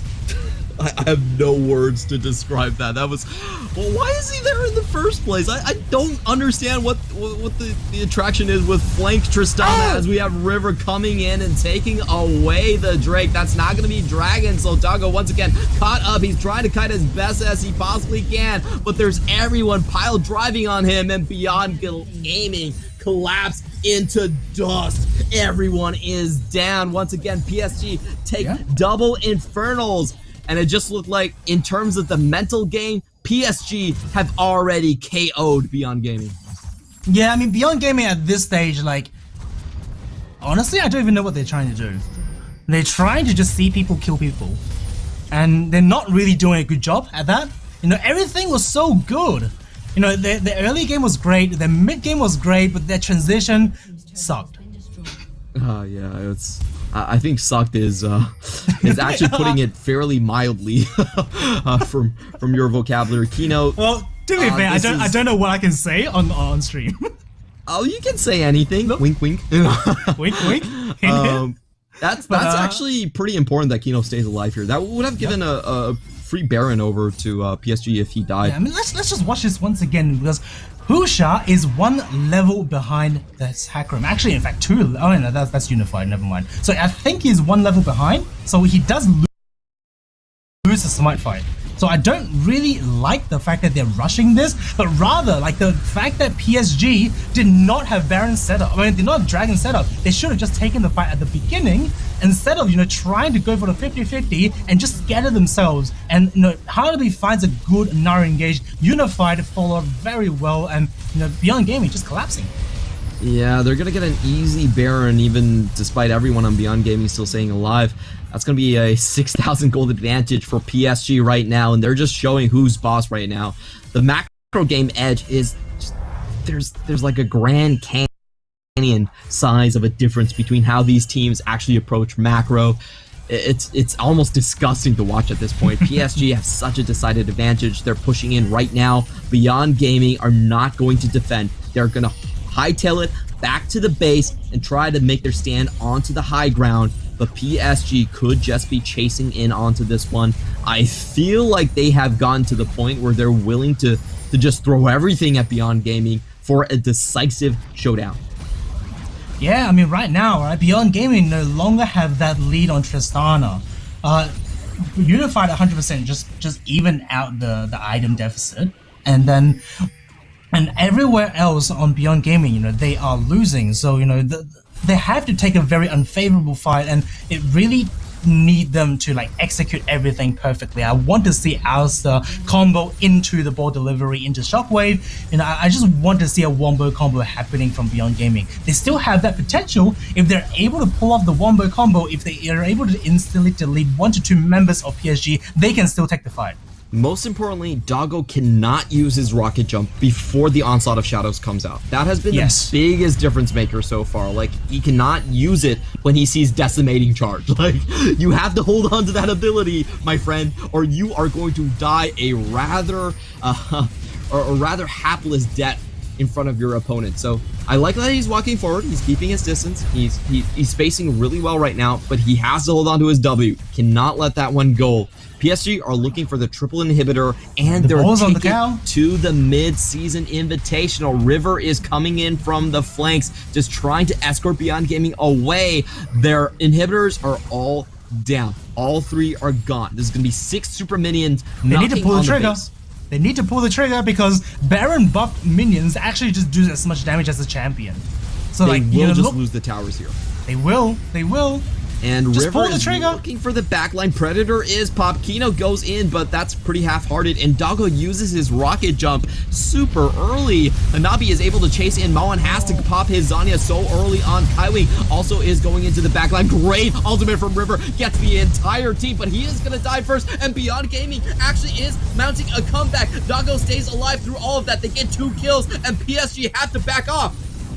Yes, and Beyond Gaming, like, I don't know why they're not pulling the trigger. They're waiting for PSG to pull that trigger, and that fight is just too close to my liking. It's just not good for my health because, Beyond Gaming, they just have to pull that trigger, put the ball onto the cow. You have command defend and just put it on the cow. Let the cow do the engage, not half-hearted attempt, to just knock someone into the wall. They had to wait for Hanabi to engage before doing the counter engage. And just look at this fight. They have the ability to fight back. Orianna and Tristana just does so much damage at this stage of the game. PSG is a 2-threat comp at most, right? They have Kai'Sa, and you can argue that they have Nas / Galio, but all of their damage is just this Kai'Sa. Oh wow, this is that display was actually kind of frustrating for Beyond Gaming. Even though they hold on, it really displays that how they could have done much better in the rest of the game. PSG are looking for the killing blows though. Hanabi has Husha cornered. Husha doesn't have a flash. He doesn't have anywhere to go. There's no ult either. He's just gonna die outside of the base. It's a 5v4 with a lot of super minions streaming toward the base. Beyond Gaming have to mount the miracle defense here. Doggo already uses his flash and the rocket jump. They get a great shockwave onto Unify, but is it enough? Doggo trying to stay in front of his fountain. They get the kill onto Mawan actually from PSG. Hanabi able to survive this one, but Unified is already working on the Nexus Towers. Doggo has to walk up and defend. Don't show me the screen just yet. I still have my hopes up, but PSG are gonna close out the series 3-0. Congratulations to our Hong Kong representatives in PSG Talent. They will be moving on to the Iceland mid-season invitation. And this is just smooth sailing for PSG. They fell behind from time to time. In all 3 games, there are times where Beyond Gaming have their lead. However, PSG just showing that they are the better team. They are better mechanically, they teamfight better, and they have more experience. So PSG, very well-deserved champion. And go to MSI and show the world what PCS is made of. I am so happy for PSG to be representing our region because they are clearly and by far away the best team that we have out of the 10. Throughout this season, they have finished their record with 26 wins and only one single loss. They are unstoppable in the PCS, and I'm glad that they will be searching for bigger and better challenges abroad. Yeah, and I think, PSG talent going to MSI, I feel like they have a really good chance of getting like top 3, top 4. They're looking so dominant. A lot of the players have a lot of experience. I mean, like Maple, right? And Hanabi, all of these players, they have been to Worlds. They have multiple years of Worlds and MSI experience. And these are like literally international veterans. Yeah, this is kind of crazy to say, but they're essentially Flash Wolves with an even more dominant bot lane. It's kind of weird to put it that way, but in some senses, they're actually a bit of an upgrade. Of course, if you leave the Parsa portion out of that. Oh, no. To be fair, like I think River, like while not as good as Casa, is similar. Like I think his aggressiveness is what keeps PSG, like what makes PSG talent so dominant, right? Yeah. If River is able to just like rule the jungle in MSI, then it's a free scaling for Maple, it's free scaling for Unified. Hanabi just have to do his job, right? How does other teams just sort of counter this comp? You have the early game, you have the mid game, you have the late game. The crazy thing was, I actually feel like PSG has so many things that they haven't shown. They've essentially had, throughout PCS playoffs, they've essentially had multiple weeks to prepare on live. I don't even think they're preparing that hard for their opponents in like the PCS itself, or they have to devote, or I should rephrase that. They're not preparing hard, but they honestly have a lot of leeway to kind of scout out their opponents and research guys like DK and research who's coming out of EU much earlier than the rest of the representatives can. Yeah, 100%. And PSG, they have shown they can play so many styles. And just because how dominant they are, right? And it's also rough, like for the teams in MSI to actually scout out, like, okay, guys, how do we beat PSG? Because if you look at Maple, right, he played majors like Azir, like Ryze, like Orianna. He also played like mid game carries in like Zoe in the Twisted Fate. He also plays assassin like Silas, like Akali, right? How do you sort of deal with the multiple team comp coming out from PSG? But let's go back to this series. Let's go back to this final game. We have the post-match stats, and look at that damage from Doggo. Actually, Doggo does so much damage, and all it takes was Beyond Gaming to play around him early on. They had a 4,000 gold advantage before the 15-minute mark, and Doggo was sitting on 2.5 items. They throw most of that lead away when they do a very haphazard 3-man siege onto the top lane tower. And then in the mid game, because Doggo is still so far ahead, they get to win a massive team fight. But afterwards, they just don't set up properly. Doggo gets caught twice in what was so unnecessary. Rocket jumps way too early right in front of the enemy team and just gives them the go button. And even in the last base defense, Beyond Gaming still had a fighting chance. But this game has been a tale of missed opportunities in not being able to judge how to progress the game in a measured fashion. Yeah, I mean, it is really unfortunate for Beyond Gaming, but given like Beyond Gaming is such a young squad, I really look forward to their improvements in Summer Split.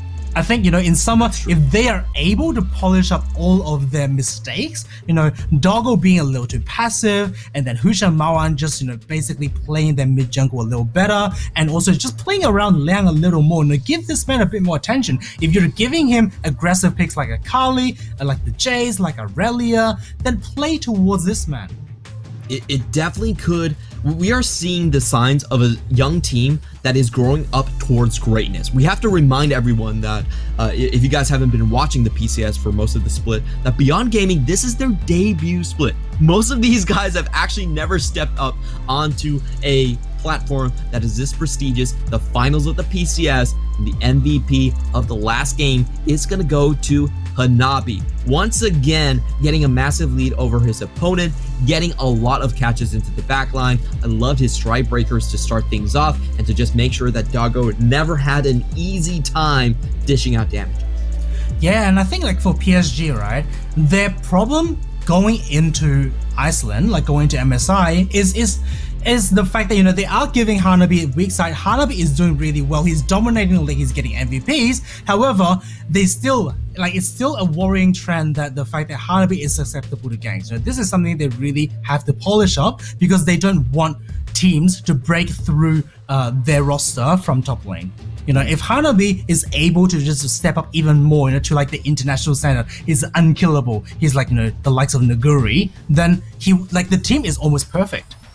Yeah, I definitely agree with that point, and that's something that I feel like the PCS environment doesn't really put a challenge up to Hanabi. There really aren't any top-tier split-pushing top laners in this league. I think Liang is probably the closest thing. It was the closest one, but yeah. if you look at this series, Hanabi wasn't pressured at all, so... You honestly can't get away with Nara into Irelia. You know, Nara into Jace, I'm just like, alright, maybe you can get away with better plays, with safer plays, right? Because Jace sometimes do struggle to get onto Gnar. But Irelia is no excuse, right? Like, Liang is arguably the best mechanical player in PCS right now, and he can't punish Hanabi. Nagari Khan or Shahu would be... I think it would be really damaging to It's Navi. a worrying trend. Especially with their picks. There's a lot of Lucian picks out there. There's a lot of AD carry top lane picks, and they really aren't getting played in the PCS. And historically, that has been kind of the biggest obstacle for Flash Wolves, and I'll be honest, PSG kind of similar to that sort of composition. It has been the 1-3-1, and just enemy top laners willing to split push, willing to take aggressive matchups into your weak side. Yeah, and I mean, maybe going into MSI, you know, we will see a change in PSG talent. You know, they do have, you know, quite a few weeks before MSI starts.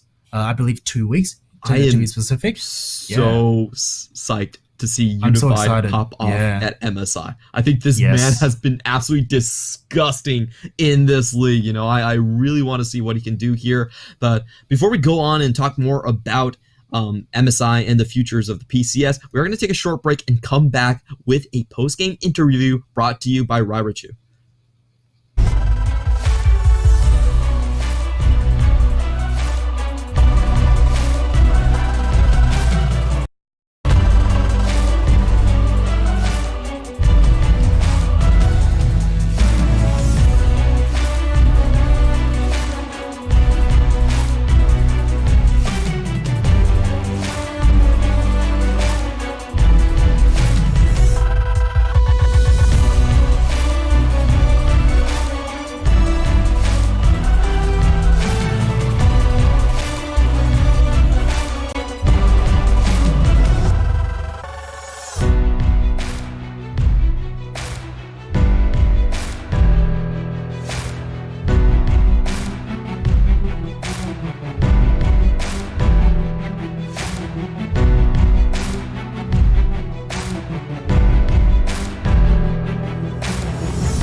Hi guys, I'm River Drew and I'm here with our newly crowned PCS Spring Split Champions PSG.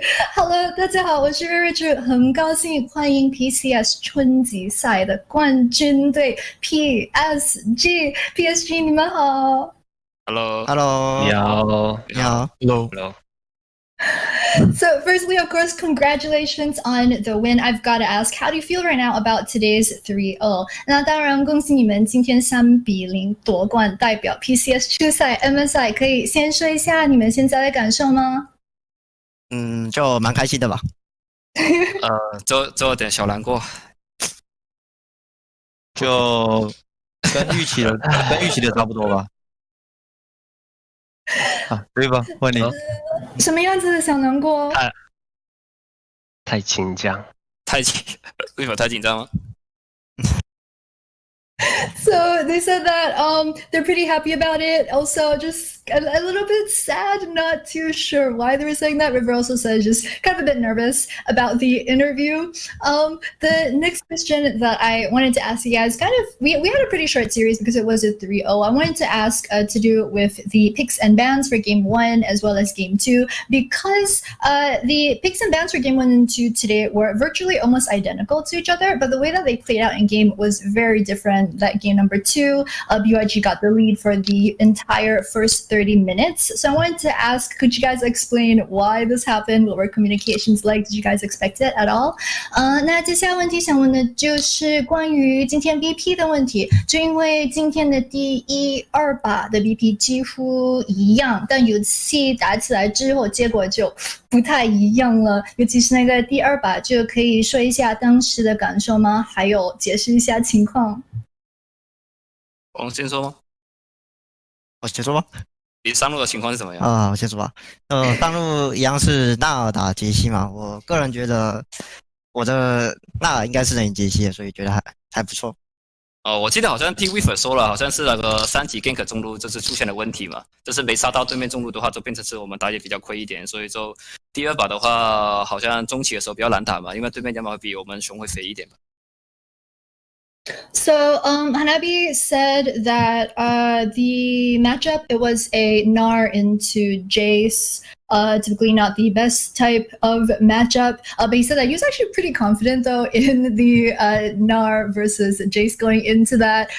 After I asked that question, the teammates were like, yeah, Hanabi, could you explain what happened over in the top side? Coming also mentioned that I think there was a failed gank at level 3 in game number 2 also, which didn't work out for them, so it kind of led to them being a bit behind going towards into the mid game. Also, I think the volley bear was also more fed than their jungle, so that's kind of how it ended up being played out. I also wanted to ask you guys next, because especially compared to a lot of the other teams that played during playoffs, you guys pretty much won most of your games, so you played like the least amount of games in the split. Did you guys expect to go completely undefeated throughout the entire of playoffs? 那接下来想问的就是你们有没有料到季后赛会全胜0败吗？这个给风堂回答吧，不然再讲。你来回答吧。就有没有预计全胜0败啊？也没有预计到这么顺利吧。但是就觉得如果我们发挥正常的话，就是都能够赢下来的队伍。因为打波5嘛，可能还是会有一些小失误的，但是都蛮顺利的这几把。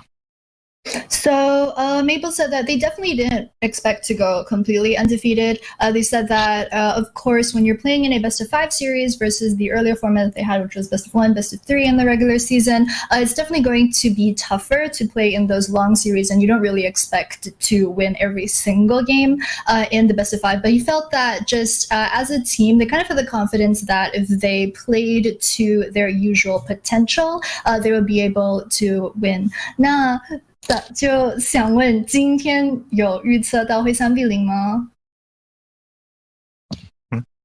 等等，今天吗？谁？就怎么又是我？好，就觉得他们，因为我们前天才打完一个 bowl 嘛，想说他们应该会换一些 ban pick， 但其实好像跟前几天没有差很多的感觉。所以我都本来想，对啊，所以还挺还算挺顺利吧，就跟前天做的 BP 差不多。So Mabel said that they going into today, whether or not they were expecting it would be a 3-0 versus Beyond Gaming. He said they were kind of expecting Beyond Gaming to actually pull out some other types of new strategies, especially during the pick and ban phase, maybe pick out some kind of different champions. But they didn't do that for today. They kind of just played the same strategy that they were doing when they met them 2 days ago when they already won that 3-0. So he said because of that, because they were just going for the same thing, they felt that today actually went really smoothly. 好的，那接下来问题就是想问关于 MVP。今天的 MVP 好像是给了火龙，2场给了火龙吧？那就想问，今天拿下 MVP 的感受如何呢？你会预测到是你吗？还有就你个人认为，就与今天的表现来说，跟其他的队友对比的话 ，MVP 是最佳给的，应该是你吗？是值得给你吗？有什么想跟队友说的吗？就综合3场的表现，就 MVP 要么是我或给风场嘛，就感觉给风场也很合理。就我觉得就我们跟上路跟中路都打很好。春之哈拉比啊，春之虎地哦，春季哈拉比这样，打得不错。So I was asking because the MVP for today's series in today's 3 games, it was Maple and then Hanabi got it twice. So I guess we can call him the MVP of today's final series. So the question to Hanabi was, do you feel as if compared to everyone else on the team, you're the most deserving of that MVP spot? And also just what else do you have to say to the rest of the team? And he said that, well, yeah, he thinks he did pretty well for today. He thinks that just when you look at everyone on the team, top as well as mid, so him and Maple generally do very well. He thinks that if it's not going to be him who gets it, it's got to be Maple who takes the MVP. So that was really nice. 有什么想跟队友说的吗？就你今天拿到 MVP 请客吗？等一下。我觉得我们下路应该要请客吧，下路这3把发挥，没有，没事。我跟你说，到世界赛的时候，我会直接研究哪个队伍会挽留的，我会直接把留边了。但没有问题。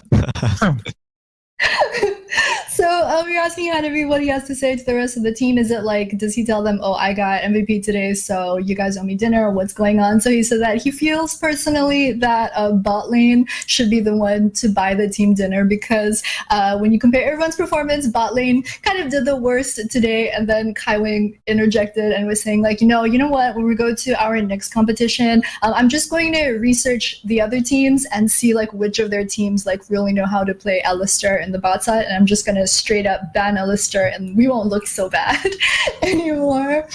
Great. So the next question I wanted to ask to Maple, which is that, of course, you've been in the finals a lot of times. You've also won a lot of finals in your career. Is it any different this time around? Let us know your thoughts. 接下来问题想问给 Maple 的就是，毕竟 Maple 你已经赢了好几次决赛了，感觉有点赢惯了的感觉。那今天赢下来的感受如何呢？有跟之前有什么不一样吗？也没有吧，感觉。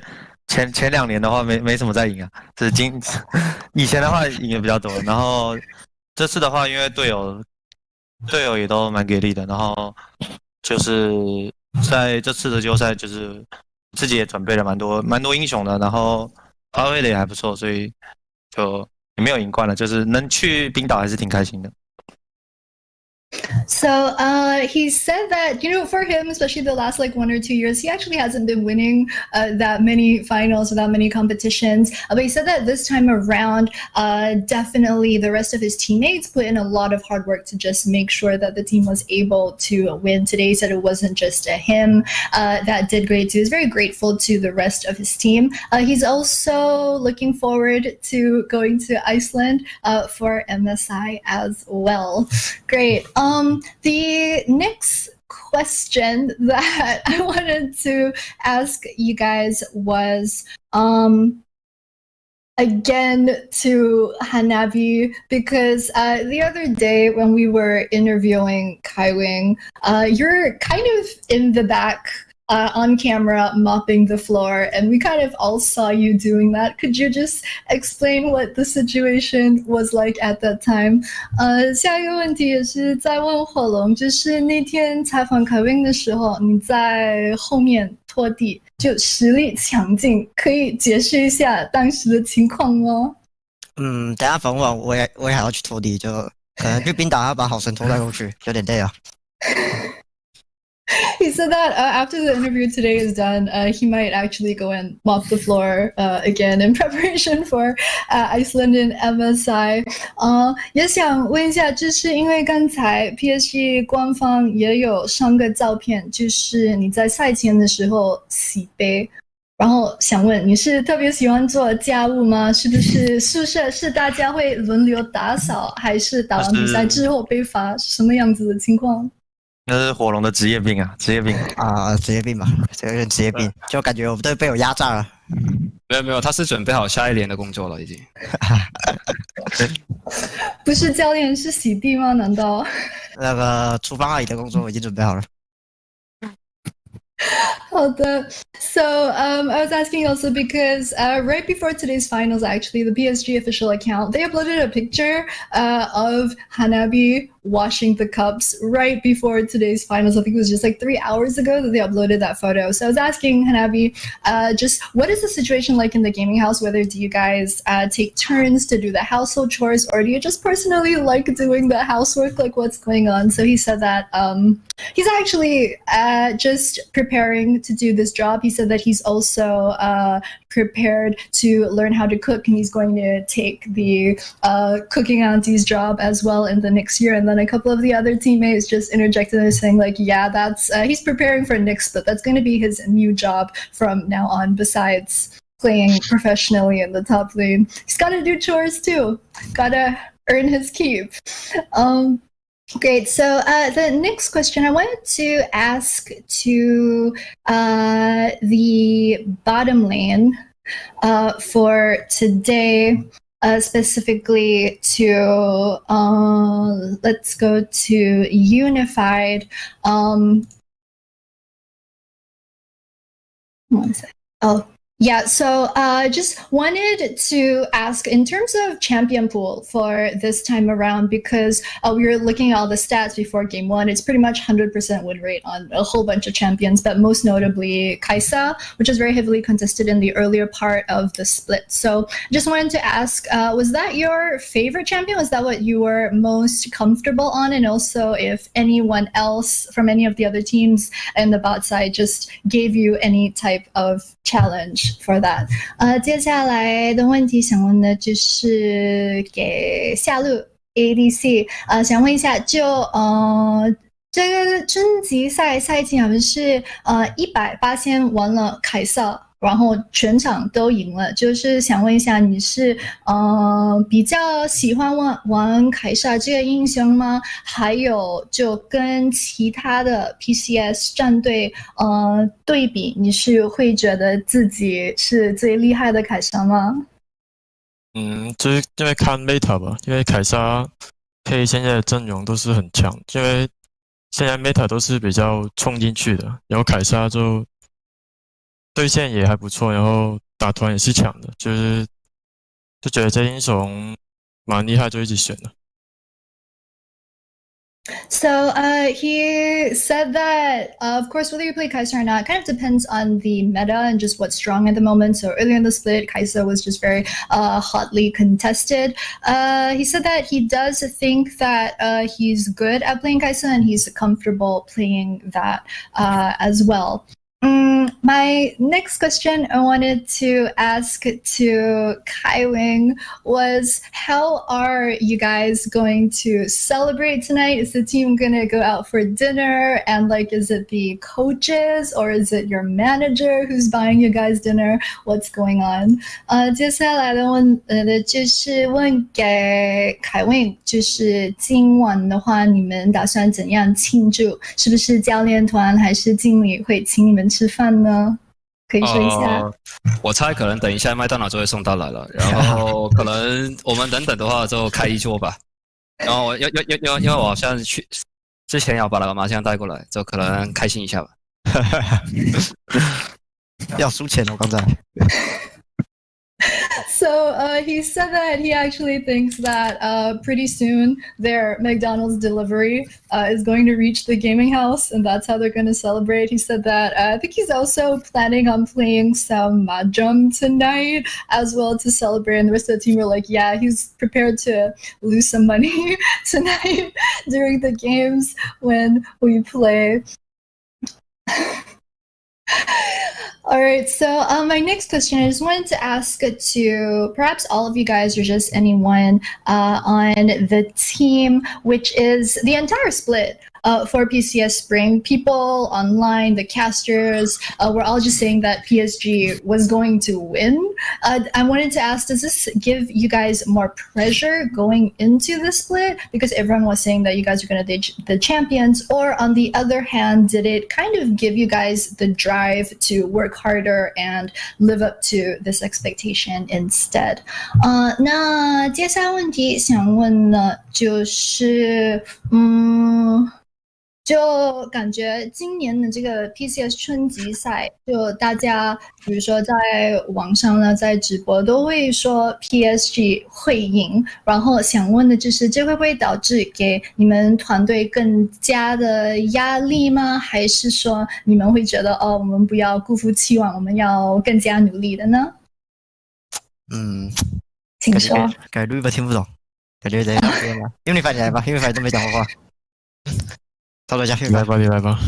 是，快一点，都没在讲话，别再挂了。压力肯定会有一点，因为大家都觉得我们会赢嘛，所以自己给自己压力也是有，外面就是给我们大家这么多人的压力也是会有，所以我们只能尽力，就是在季后赛，不管季后赛还是季后赛，这是季赛，我们都要把游戏赢下来吧。So, Kevin said that, yeah, of course, they did feel the pressure because the pressure was not just coming from everyone outside saying that, oh, they were going to win. It was both external pressure as well as just internal pressure that they felt personally, which is saying that, like, oh, we also feel pressure that we want to win the series. So, yeah, he said that they did work harder because of that, but they definitely did feel that a bit. My next question is I want to ask this to River, which is that the other day, 2 days ago, when we were interviewing Kai Wing, he said in his interview that the entire team has been teaching you Chinese to communicate in game, but he also said that they taught you some weird Chinese phrases to say outside of game, and he was saying that that's really how you learn a language, is you pick up those phrases first. So I wanted to ask if you could share with us some of these phrases that you've learned from your team. 那接下来问题想问给 River 的就是前天凯文在采访中说团队有在教你中文，但他说教的是奇怪的中文，能够跟大家就分享一下你到底是学了什么样的奇怪的中文？还有不能讲脏话，不能。说火龙。슈퍼 선수, 가윙 선수가 인터뷰에서 팀원들이 슈퍼 선수에게 이상한 중국어 표현도 가르쳐줬다고 했는데요. 어떤 것들이 있었는지 말해주실 수 있나요? 하나비치 怎么说？拖地，扫地，还有嘞，扫地，还有哈恰嘛，哈恰嘛，哦，配口。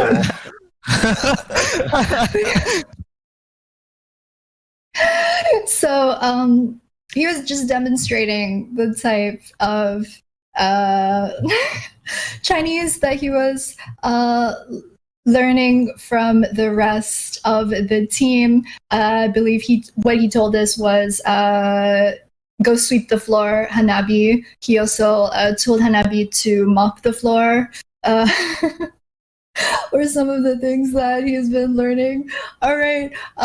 Next up, I just wanted to ask you guys just to quickly tell us what your thoughts about going to MSI for the players. Is there any player in particular that you guys are excited to face off against? Maybe in your particular lane, for instance. Also, just to remind everyone back home that the PCS group is in the same group as LEC, CB, LUL, as well as TCL. 那接下来问题想问的就是，关于 MSI 的话，可能就与对线来说，你们有谁是有哪个选手会期待对得上的呢？可能是上路啦，还是中单，还是打野？Unify，都是啊。下一个题我回答，你先回答吧。快，靠你！谁？快！Unify 就是 Unify，不然他自己在挂机，不行。翔哥吧，翔哥是嘎拉吧？还是想打 Viper 啊 ？Viper。想谁 ？Viper 倒了，Viper 已经倒了。啊，等下我看Unify怎么选吧。就希望打 FPS 吧，因为他们5个世界冠军嘛。可以。还有谁呢？我的话就 LPL 都想遇到吧，就不管是 RNG 赢还是 FunPlus 赢，就是想跟他们打这样子。上路的话也是 FunPlus 吧，就想跟怒骨鱼再对决一次，因为毕竟上路被他打爆了嘛，希望这次能赢他。So Hanabi said that for him, like which player that he's really looking forward to facing off would be Nuguri over in the top lane, because the last time they met, he kind of lost pretty badly to him, so he's kind of looking forward to that rematch.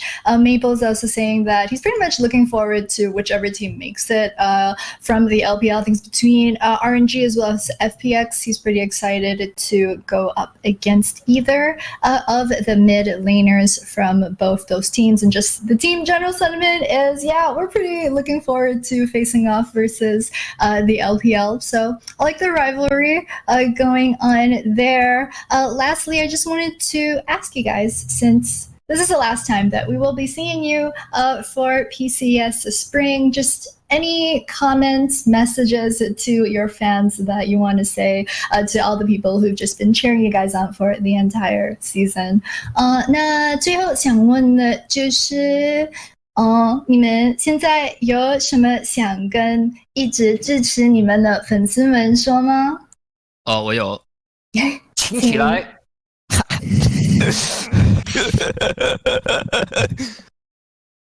还有谁呢？就希望那个跟以前一样，因为以前打 MSI 的时候都有4强嘛，就这次起码都要4强以上这样子。就跟风堂一样吧，毕竟以前在闪电场打过 NS3 嘛，就成绩也不错，就希望跟以前成绩一样好吧。Unify 呢？有什么想跟粉丝说的吗？就希望打个4强以上吧。没跟粉丝们说谢谢吗？就是直接说我们会拿到4强，是这个意思吗？就是希望拿到4强，然后报答粉丝吧。报答吗？要报答。好的。Offense 说什么 ？Pendrive message。谢谢，加油！因为要说的话，就是我们打了快2个多3个多月嘛，所以粉丝们一直支持，我们都在看着眼泪的，所以我们也会用心的在 MSI 里面拿好成绩去回报、去报答粉丝。报答，说得好。So, Kailing just rounded things up very nicely. He said that, of course, for the fans who've been watching for the last 2.5 to 3 months, have kind of like, given their tears to support the team. And he said that just really what the team wants to do is they want to head to MSI and get a good result. And that with that type of good result, that's how they're going to repay the fans who supported them so far. Maple also said that, yeah, they want to go to MSI, and his goal, because, when in the past, when person who's playing on the Flash Wolves. They got some pretty good results. So he says that this time their aim is to get into the top 4 this time around. After he said that, Hanabi just chimed in and was like, yeah, you know what? I agree with Maple. I have the same type of goal as him too.